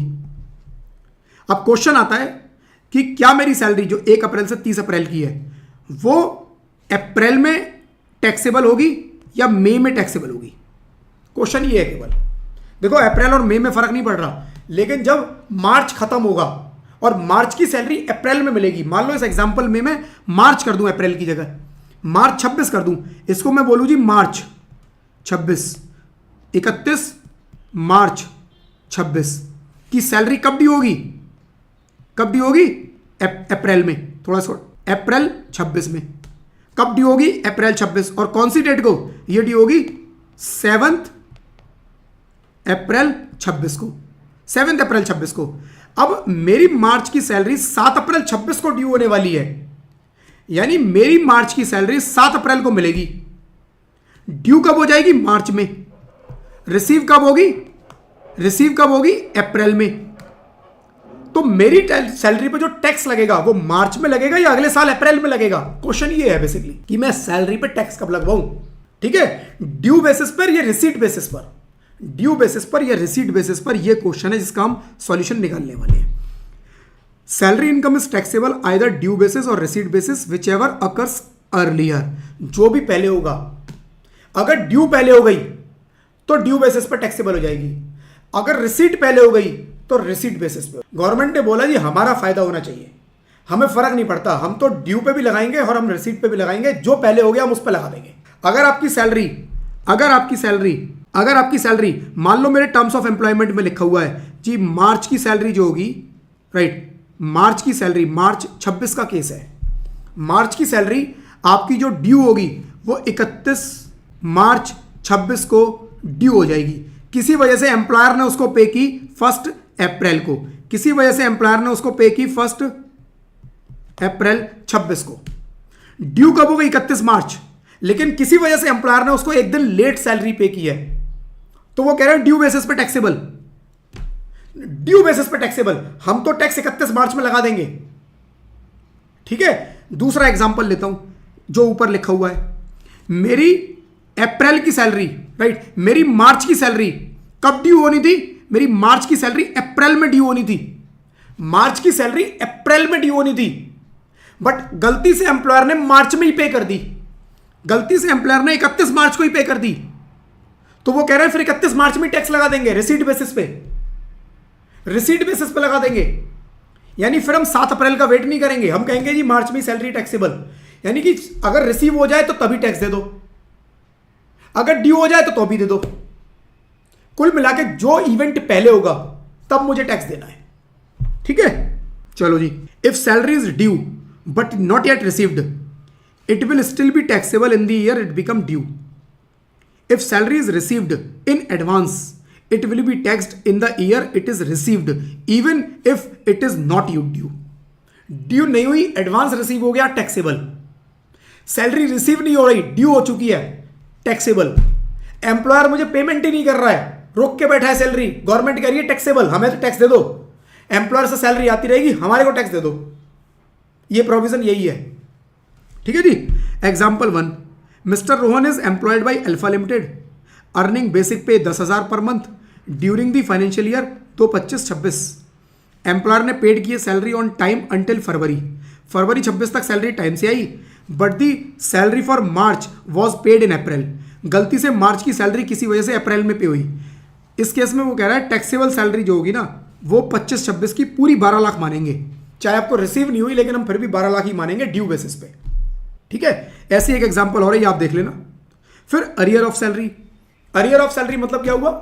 मैं काम कर रहा हूं, मैंने एम्प्लॉयर को 5 साल पहले बोला था मेरी सैलरी बढ़ा दो, वो बढ़ा ही नहीं रहा। मैंने एम्प्लॉयर को 5 साल पहले बोला था सर मैंने इतना अच्छा काम किया है, ये मेरा बोनस बनता है कंपनी की पॉलिसी के हिसाब से। एम्प्लॉयर कह रहा है बनता ही नहीं है। मेरा एम्प्लॉयर के साथ डिस्प्यूट चल रहा है 5 साल से। 5 साल बाद आके एम्प्लॉयर एग्री कर लेता है, हाँ यार तेरी पेमेंट बनती तो थी, गलती हो गई, ले तू आज ले ले सारी इकट्ठी। What is this? This is arrear of salary. पुरानी कोई सैलरी का अरियर, पुरानी कोई डिस्प्यूटेड सैलरी निकल के अब आ जाती है, चाहे डिस्प्यूटेड थी या जैसे मर्जी थी, पुरानी कोई सैलरी इस पीरियड में मुझे मिल रही है, तो वो कह रहा है जिस पीरियड में मिलेगी तब टैक्सेबल, जब मिले तब टैक्स लगा दो। Right, arrear of salary in some cases employee salary में बी इंक्रीज्ड रेट्रोस्पेक्टिवली, उसकी सैलरी बढ़ा दी गई बैक डेट से। झगड़ा चल रहा था पुराना, आज मान गया, कह रहा है हाँ यार पुरानी डेट से बढ़ेगी तेरी तो। Right, meaning from an earlier date, in such situation arrear of salary are taxed. और जो डिफरेंस होगा, बढ़ाई पिछले डेट से है तो जो डिफरेंस है मिलेगा। पहले सैलरी थी 18,000 रुपए, 2 साल पहले की डेट से बढ़ा दीजिए 20,000, तो जो 2 साल का 2,000 रुपए का डिफरेंस है हर महीने का, वो मुझे एम्प्लॉयर पे करेगा इकट्ठा, ये arrear. Right, are taxed in the year they are received, जिस साल में वो मिलेंगे उस साल में टैक्सेबल कर दो। However relief can be claimed under section 89 of the income tax act to mitigate the tax burden. अब ये रिलीफ क्या है थोड़ी देर के लिए छोड़ दो, बस अभी ये समझो जिस साल में मिलेगा उस साल में टैक्सेबल होगा। Right, example, mister Rohan is employed bye ABC limited, earning basic पे 1 लाख पर मंथ। ऑन 1 जुलाई 2025 उसकी सैलरी बढ़ के 1,20 हो गई per month with retrospective effect 1 जनवरी 2025। कह रहा है 1 जनवरी 2025 से उसकी सैलरी बढ़ा दी। As a result he receive arrear of 1,20,000 for the month of January to June. The arrear will be taxable in the financial year 25-26 as is gross salary that year will be 15 lakh. Right, तो 1 लाख देखो जो current year में मेरे को मिला है, current year में भी अगर मेरे को मेरी सैलरी बढ़ाई जुलाई में अप्रैल मई जून की भी बढ़ा दी और जुलाई में दी। अप्रैल मई जून जो करंट ईयर का है, जो करंट ईयर का पार्ट है, वो अरियर में काउंट नहीं होगा कभी भी, वो मेरी नॉर्मल सैलरी है, वो नॉर्मल सैलरी है। इसीलिए 12 महीने की हमने 1,20,000 के हिसाब से ली, 12 महीने की। और जो पुराना था अरियर, वो मैं लूंगा कब से? जनवरी फरवरी मार्च, राइट। 60,000 रुपए, 20,000 पर मंथ के हिसाब से 60,000, राइट। और ये मेरा अरियर माना जाएगा। ही में also claim relief under section 89। ये रिलीफ क्या है अभी आगे बात करेंगे। कुछ रिलीफ मिलता है, कुछ प्रॉब्लम है बेसिकली, जिसके बेसिस पे मुझे रिलीफ मिलेगा, ठीक है। चलो जी, तो ये मेरे को अरियर मिलेगा, कुछ भी पुराना, वो मेरा टैक्सेबल हो जाएगा। अब एक फ्रेंड्स आज का लास्ट टॉपिक ये देखेंगे, रिलीफ। रिलीफ क्या है ये और देख लो। Relief under section 89। रिलीफ है section 89 provide relief to individuals who have received arrear और एडवांस इन सैलरी विच में result in higher tax liability. The relief help mitigate the extra tax burden caused by such income. The relief is calculated as follow. पहले relief है क्या वो समझो, फिर calculation देखेंगे। पहले रिलीफ बता देता हूं, ऐसे समझ में नहीं आएगा। देखो, मेरी आज ईयरली सैलरी, कौन से साल की बात कर रहा हूं? 2025-26। मेरी ईयरली सैलरी है 20 लाख रुपए, 20 लाख की। मेरी आज से 3 साल पहले 2022-23 में मेरी सैलरी पूरे साल की थी 8 लाख रुपए। 22-23 में मेरी सैलरी थी 8 लाख रुपए। 25-26 में मेरी सैलरी 20 लाख हो गई। मेरे एम्प्लॉयर से कुछ बातचीत चल रही थी। उन्होंने बोला जी हाँ 22-23 से रिलेटेड तेरा कोई अमाउंट था पुराना, वो मैं तेरे को आज पे कर देता हूं, गलती हो गई है कैलकुलेशन में, हम तेरे को आज पे कर देते हैं। कितना? 5 लाख रुपए। 5 लाख रुपए मेरा कुछ अरियर, राइट, अरियर मेरे को मिल गया आज। तो आज मेरे को टैक्स कितने पे देना है? 25 लाख। यही हमने पढ़ा अभी तक कि भाई जो मेरी इस साल की सैलरी है उसमें अरियर और ऐड कर दो, और जो मेरा बनेगा वो मेरे को पे करना है। ठीक है जी, पे कर देंगे। लेकिन प्रॉब्लम फ्रेंड्स यहां पर क्या है, ये 5 लाख किस साल से रिलेटेड है? इस साल। ये एम्प्लॉय कहता है जी देखो 5 लाख रुपए अगर इस साल में आप मेरे को दोगे, मान लो उसकी सैलरी 20 नहीं है 30 है, इसको 30 कर दो, कैलकुलेशन थोड़ी आसान बना रहा हूं, 30 लाख। तो अब उसे कितने पे टैक्स देना है? अब उसे टैक्स देना है 35 लाख पे। वो कह रहा है जी देखो सर ये 5 लाख रुपए उस साल से रिलेटेड है, आप मेरे को ये 5 लाख आज दे रहे हो, राइट। ये 5 लाख पे आज मुझे टैक्स 30% देना पड़ेगा, क्योंकि मैं 30% के स्लैब में आ चुका हूं। मेरी इनकम 24 लाख से ऊपर चली गई है, 24 लाख तक स्लैब, 24 के ऊपर पूरा 30%। तो वो कह रहा है जी इस पर मेरे को पूरा 30% टैक्स देना पड़ेगा। कितना टैक्स बनेगा एडिशनल? वो कहता है जी मेरा 1.5 लाख रुपए तो सर एडिशनल टैक्स बन जाएगा। ठीक बात है, बिल्कुल। उसने कहा ठीक है, तो अगर मैं ये सैलरी मेरे को आप तभी दे देते तो उस टाइम तो मैं 10% के स्लैब में था या 20% के स्लैब में था, तो मेरे को इस 5 लाख पे केवल 20% 1 लाख रुपए का टैक्स देना पड़ता। अगर ये 5 लाख मेरे को उस टाइम मिले होते तो मैं 20% के स्लैब में आता, मान लो एग्जांपल के लिए समझ लो, तो मेरे को 1 ही लाख टैक्स देना पड़ता। आज आप मेरे को लेट दे रहे हो, मेरी इनकम बढ़ चुकी है और उस इनकम बढ़ने की वजह से मेरा स्लैब चेंज हो गया, आज मेरे को इस पे एक्स्ट्रा टैक्स देना पड़ जाएगा। समझ रहे हो प्रॉब्लम? कि यही सैलरी अगर आपने मेरे को तब दे दी होती, फालतू वाली, अरियर वाली, डिस्प्यूट नहीं हुआ होता, तो मेरे को उसी टाइम 1 लाख का बस एक्स्ट्रा टैक्स देना पड़ता। लेकिन आज मुझे इस पर 1.5 लाख रुपए का एक्स्ट्रा टैक्स देना पड़ रहा है। तो इनकम टैक्स लॉ ने यहां पर क्या बोला? इनकम टैक्स ने बोला ठीक है कोई दिक्कत नहीं है, आपका 1.5 लाख रुपए आज बनेगा, आप निकालो आज आपका एडिशनल टैक्स कितना बनेगा। मैंने कहा जी सर आज एडिशनल टैक्स 1.5 लाख का बन रहा है इस 5 लाख पे। ठीक है, अगर आप उस टाइम देते तो कितना बनता? मैंने कहा जी 1 लाख बनता। तो उसने कहा कितना आज फालतू देना पड़ रहा है? मैंने कहा जी 50,000 रुपए आज मेरे को टैक्स फालतू देना पड़ रहा है। कह रहा है बस ये रिलीफ है अंडर सेक्शन 89, यही 89 में रिलीफ है, आप 50,000 रुपए का रिलीफ ले लो, जो भी टैक्स बने 50,000 उसमें से कम कर देना, जो भी टैक्स बने 50,000 उसमें से कम कर देना। मैं रिपीट कर देता हूं, रिलीफ अंडर सेक्शन 89। रिलीफ निकालने का लॉजिक क्या है कि एम्प्लॉयर एम्प्लॉय को कोई पुरानी सैलरी, कोई पुराना पेमेंट आज कर रहा है, आज उसका इनकम टैक्स का स्लैब चेंज हो गया, आज वो हायर ब्रैकेट में चला गया, कल वो लोअर ब्रैकेट में था। वो कह रहा सर मेरा ब्रैकेट चेंज हो गया, रूल्स चेंज हो गए, बहुत सारी चीजें चेंज हो गई, मेरे को इस अमाउंट पे आज एक्स्ट्रा टैक्स देना पड़ रहा है, एक्स्ट्रा टैक्स देना पड़ रहा है। उसने बोला कितना एक्स्ट्रा देना पड़ रहा है? उसने कहा निकाल लो। उसने कहा देखो सर 1.5 लाख रुपए मेरे को आज देना पड़ रहा है इस पे। उसने कहा अच्छा तब देना पड़ता तो कितना देना पड़ता? उसने कैलकुलेट किया उस टाइम के रेट के हिसाब से, कि भाई 22-23 में क्या रेट थे, उसके हिसाब से मेरा कितना बनता। उसने कहा जी 1 लाख एक्स्ट्रा और बनता, 1 लाख और बनता, अब 1.5 बन रहा है, 50,000 एक्स्ट्रा तुम्हारा एक्चुअल अल्टीमेटली 50,000 का पॉकेट पे हिट आ रहा है। मेरा खर्चा 50,000 से फालतू हो रहा है, तो ठीक है, उसने बोला 50,000 की एग्जेम्पशन, छूट, रिलीफ अंडर सेक्शन 89। ये है फ्रेंड्स रिलीफ। ठीक है, चलो जी अब इसकी थ्योरी पढ़ते हैं। सिस्टमैटिकली क्वेश्चन यहां पर लिखा हुआ है कि रिलीफ क्या है। रिलीफ है, सबसे पहले कैलकुलेट करो क्या, tax liability for the previous year in which arrear और advance salary was received including the amount of arrear और एडवांस। सबसे पहले निकालो कि करंट ईयर, जिस साल की हम बात कर रहे हैं, जब अरियर मिला उस साल की अरियर को ऐड करके कितना टैक्स बनेगा। मैंने कहा जी अरियर को ऐड करके मेरा टैक्स बनेगा 5 लाख रुपए। फिर उसने कहा फिर सेम प्रीवियस ईयर उसी साल का विदाउट अरियर निकालो, एक्सक्लूडिंग दी अरियर और एडवांस। मान लो अरियर और एडवांस इस साल नहीं ले रहे हम, तो कितना टैक्स बनता। तो उसने बोला जी तो 4 लाख रुपए बन रहा है, यानी अरियर के साथ इस साल मुझे 5 लाख देना पड़ रहा है, विदाउट अरियर मेरा 4 लाख बनेगा। यानी कि कितना फालतू दे रहा हूं, subtract the tax calculated in step 2 from step 1। इसको इसमें से माइनस कर दो, 4 को 5 में से माइनस कर दो और जो फिगर आए वो यहां लिख दो। मैंने कहा जी 1 लाख आ गई। उसने कहा ये आपको फालतू टैक्स देना पड़ रहा है। अब ये पूरा नहीं है, अब उस पिछले साल में चले जाओ जिस साल से रिलेटेड है।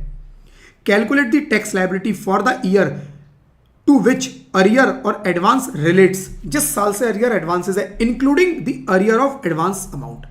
अब इस अरियर को उस साल की इनकम जो भी आपने उस टाइम दिखाई होगी उसमें ऐड कर दो और उस साल के रेट के हिसाब से टैक्स निकालो। निकालिए जी कितना बनता। सर मेरा तब बनता क्या कहते हैं 2 लाख रुपए अरियर को मिला के। Calculate the tax liability for the same year excluding arrear. फिर कह रहा उसी साल की विदाउट अरियर देखो कितना बनता।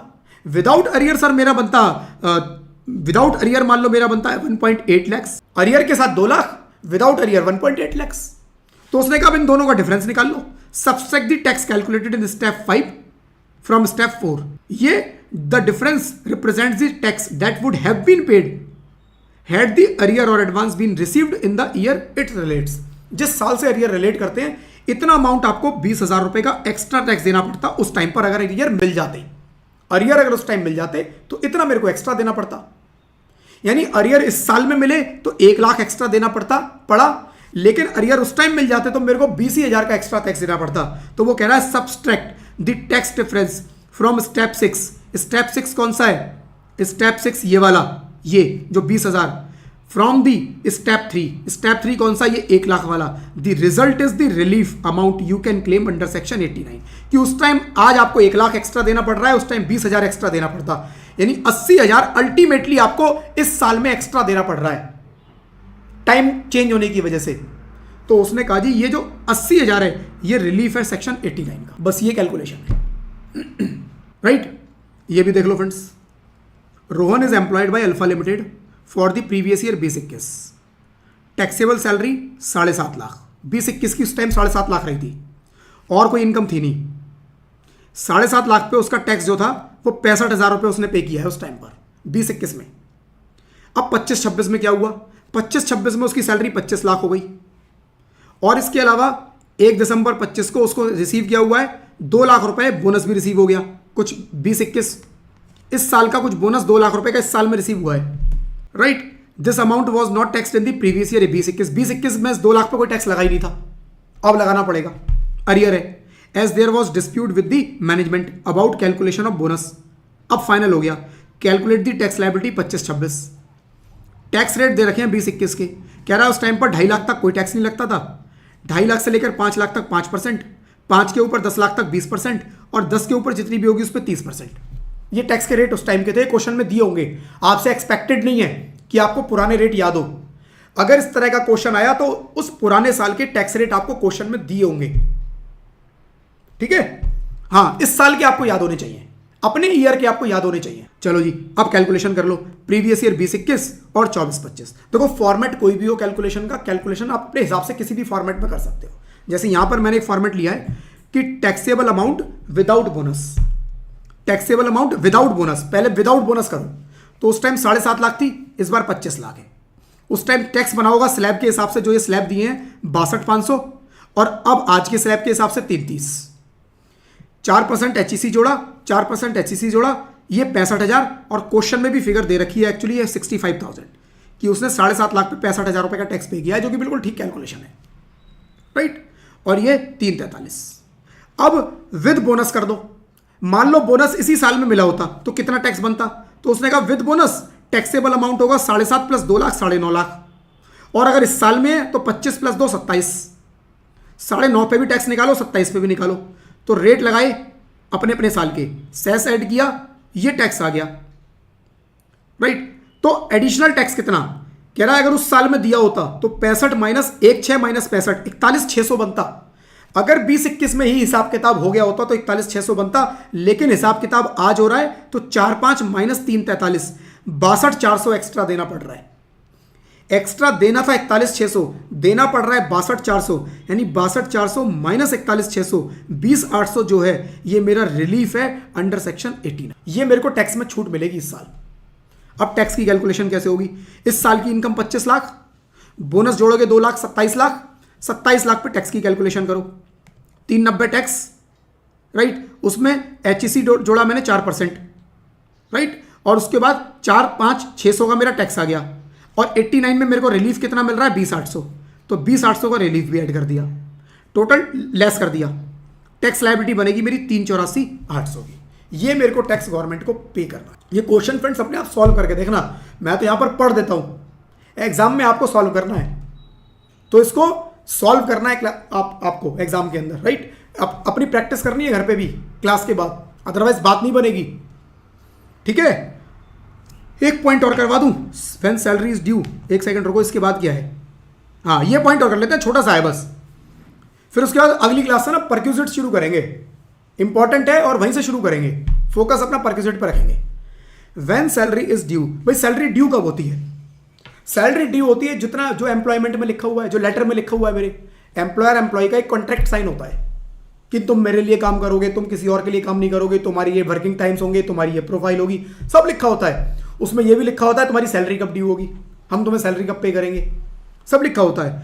तो salary become due either on last day of the month और first day of the month following month, depending on the agreement between employ and employer. जो भी एम्प्लॉयर एम्प्लॉय का एग्रीमेंट हुआ है तभी ड्यू होगी, ठीक है। If salary is due on the last day of the month, यानी मार्च की सैलरी 31 मार्च को अगर ड्यू हो रही है, तब salary for period April to March will be due within the same financial year. यानी वो कह रहा है अप्रैल की सैलरी अप्रैल में, मई की सैलरी मई में, जून की सैलरी जून में, हर महीने की सैलरी हर महीने में ही ड्यू हो जाती है। तो उस केस में अप्रैल से लेकर मार्च तक की जितनी भी सैलरी है वो उसी फाइनेंशियल ईयर में टैक्सेबल हो जाएगी। लेकिन अगर सैलरी ड्यू होती है first day of the next month, कि जी मार्च की सैलरी 1 अप्रैल को ड्यू होगी, या 2 अप्रैल को ड्यू होगी, या 7 अप्रैल को ड्यू होगी, मतलब इस महीने की सैलरी अगले महीने ड्यू होगी, तो उस केस में the salary for the period from March two February will be tax due in the relevant financial year. देखो क्या कह रहा है बता देता हूं, मेरे को ये निकालना है जी, मेरा फाइनेंशियल ईयर क्या है, मेरा फाइनेंशियल ईयर है 2025-26। मेरे को ये देखना है इस पीरियड में कौन सी सैलरी टैक्सेबल होगी, इस 25-26 में कौन सी सैलरी टैक्सेबल होगी। 25-26 में कौन सा आता है, अप्रैल 25-6 मार्च 26, यही पीरियड आता है। अप्रैल 25 से अप्रैल 25 से मार्च 26, यही पीरियड आता है 25-26 में। अब मेरी सैलरी उसी महीने में ड्यू हो जाती है। अगर कॉन्ट्रैक्ट में ये लिखा है कि उस महीने की सैलरी उसी महीने ड्यू हो जाएगी, यानी अप्रैल की सैलरी आपको 30 अप्रैल तक मिल जाएगी, ड्यू हो जाएगी 30 अप्रैल को ही, तो उन्होंने बोला जी जो अप्रैल 25 से मार्च 26 की जो भी सैलरी है वो आपकी इस फाइनेंशियल ईयर में टैक्सेबल होगी। लेकिन मेरे कॉन्ट्रैक्ट में लिखा हुआ है कि नेक्स्ट मंथ में ड्यू होगी। अप्रैल की सैलरी मई में, मई की जून में, जून की जुलाई में, तो फ्रेंड्स फिर मेरी जो अप्रैल की सैलरी है वो कब ड्यू होगी, मार्च में, और मार्च की सैलरी कब ड्यू होगी, अप्रैल में। तो इसका मतलब फ्रेंड्स ये हुआ फरवरी की जो सैलरी होगी वो मेरी मार्च में ड्यू होगी, फरवरी की सैलरी मार्च में ड्यू होगी। तो मेरी मार्च 25 से लेकर फरवरी 26, भाई मार्च 25 की सैलरी कब ड्यू होगी, मार्च 25 की सैलरी मेरी अप्रैल 25 जो मेरा पीरियड है ये इसमें फॉल करेगी। मेरी मार्च 25 की सैलरी अप्रैल 25 में ड्यू होगी, और फरवरी 26 की सैलरी मार्च 26 को ड्यू होगी।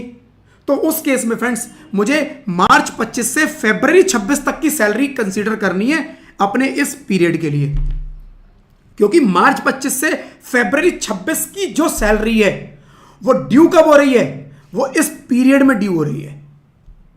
मैं रिपीट कर देता हूं, इसमें कंफ्यूजन हो सकता है, मैं रिपीट कर देता हूं। मेरा सैलरी अगर सेम मंथ में ड्यू हो जाती है तो अप्रैल 25 से मार्च 26 की सैलरी सेम ही मंथ में ड्यू हो गई, उसी मंथ की सैलरी उसी मंथ में ड्यू हो गई। तो अगर मैं बोलता हूं जी फरवरी फाइनेंशियल ईयर 25-26 में कौन सी सैलरी टैक्सेबल होगी, तो मैंने कहा जी अप्रैल 25 से मार्च 26 की जो सैलरी है वो फाइनेंशियल ईयर 25-26 में टैक्सेबल होगी। लेकिन मेरा ऐसा वाला केस नहीं है। मेरा केस है कि मार्च 25 की सैलरी मेरी अप्रैल 25 में ड्यू होती है और ऐसे ही चलेगी, मार्च की अप्रैल में, अप्रैल की मई की जून में, ऐसी फरवरी की मार्च में। और सैलरी टैक्सेबल कैसे होनी है, ड्यू बेसिस पे। ड्यू होती ही टैक्सेबल, रिसीव हो चाहे ना हो टैक्सेबल हो जाएगी। तो यानी कि मेरे फाइनेंशियल ईयर 25 में कौन सी सैलरी ड्यू हो रही है, अगर मैं अप्रैल 25 की बात करूं, अप्रैल 25 में मार्च 25 की सैलरी ड्यू हो रही है, यानी मार्च 25 की जो सैलरी है वो ड्यू हो रही है अप्रैल में, तो यानी इस फाइनेंशियल ईयर में मार्च वाली जो सैलरी है वो इस फाइनेंशियल ईयर में टैक्सेबल हो जाएगी। और फरवरी 26 की कब होगी, मार्च में, तो वो भी मेरी इसमें हो जाएगी। और मार्च 26 की कब होगी, अप्रैल में, तो वो अगले फाइनेंशियल ईयर में चली जाएगी। ठीक है ना, क्लियर है। तो इसलिए मेरी जो मार्च 25 से लेकर फरवरी 26 तक की सैलरी है वो फाइनेंशियल ईयर 25-26 में टैक्सेबल होगी। अगर सेम मंथ में ड्यू हो रही है, सेम मंथ में हो रही है, तो फिर कोई टेंशन नहीं है, तब तो आप सीधी कैलकुलेशन है। लेकिन इस मंथ की सैलरी अगले महीने में ड्यू होगी, तब आपको एक मंथ पीछे चलना पड़ेगा। ठीक है, बस यही लिखा हुआ है यहां पर। Then the timing effect how salary income is accounted for taxation purpose. जैसे देखो, मिस्टर रोहन एम्प्लॉयड है एबीसी लिमिटेड में, basic pay 50,000, but it was increase to 70,000 with effect from 1 जुलाई 25। 1 जुलाई 25 से उसकी सैलरी 70,000 हो गई। Compute the total income in two situation, salary due on last day, salary due on first day. पहले last day के हिसाब से करो। लास्ट डे के हिसाब से वो क्या कह रहा है, देखो जी 1 जुलाई 25 से उसकी सैलरी 50 से 70 हो गई, यानी पहले 3 महीने अप्रैल मई जून 50,000 थी और फिर 9 महीने 70,000। तो पहले 3 महीने 50,000 के हिसाब से, फिर बाद के 9 महीने 70,000 के हिसाब से। 150 6 30 780 75,000 रुपए की स्टैंडर्ड डिडक्शन, 7,05,000 आ गया। ये तो सिंपल था, राइट, ये तो सिंपल था।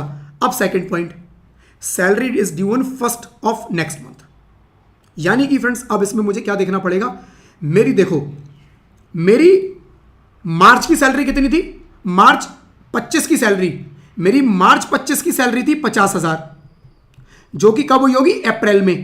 यानी अप्रैल में एक तो 50,000 मार्च वाली सैलरी, फिर मई में 50,000 कौन सी, अप्रैल वाली, फिर जून में 50,000 कौन सी, मई वाली, फिर जुलाई में 50,000 कौन सी, जून वाली।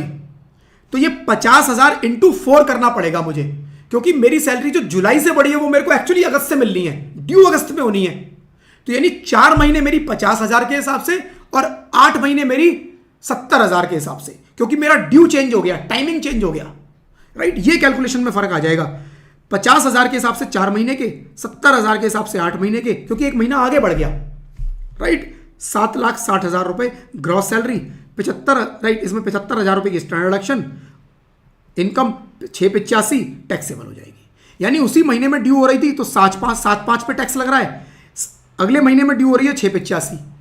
ऐसा नहीं है टैक्स बच गया, वो तो जो बढ़ी है वो अगले महीने चली जाएगी, अगले महीने में टैक्स हो जाना है, राइट। बट टाइमिंग का डिफरेंस आ रहा है, केवल इस टाइमिंग के डिफरेंस को समझना है।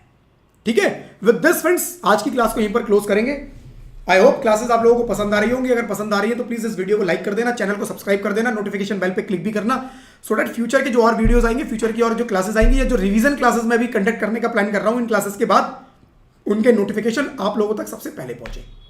ठीक है जी, नेक्स्ट क्लास फ्रेंड्स मिलेंगे, परक्यूजिट्स से शुरू करेंगे, टैक्सेबिलिटी ऑफ परक्यूजिट्स।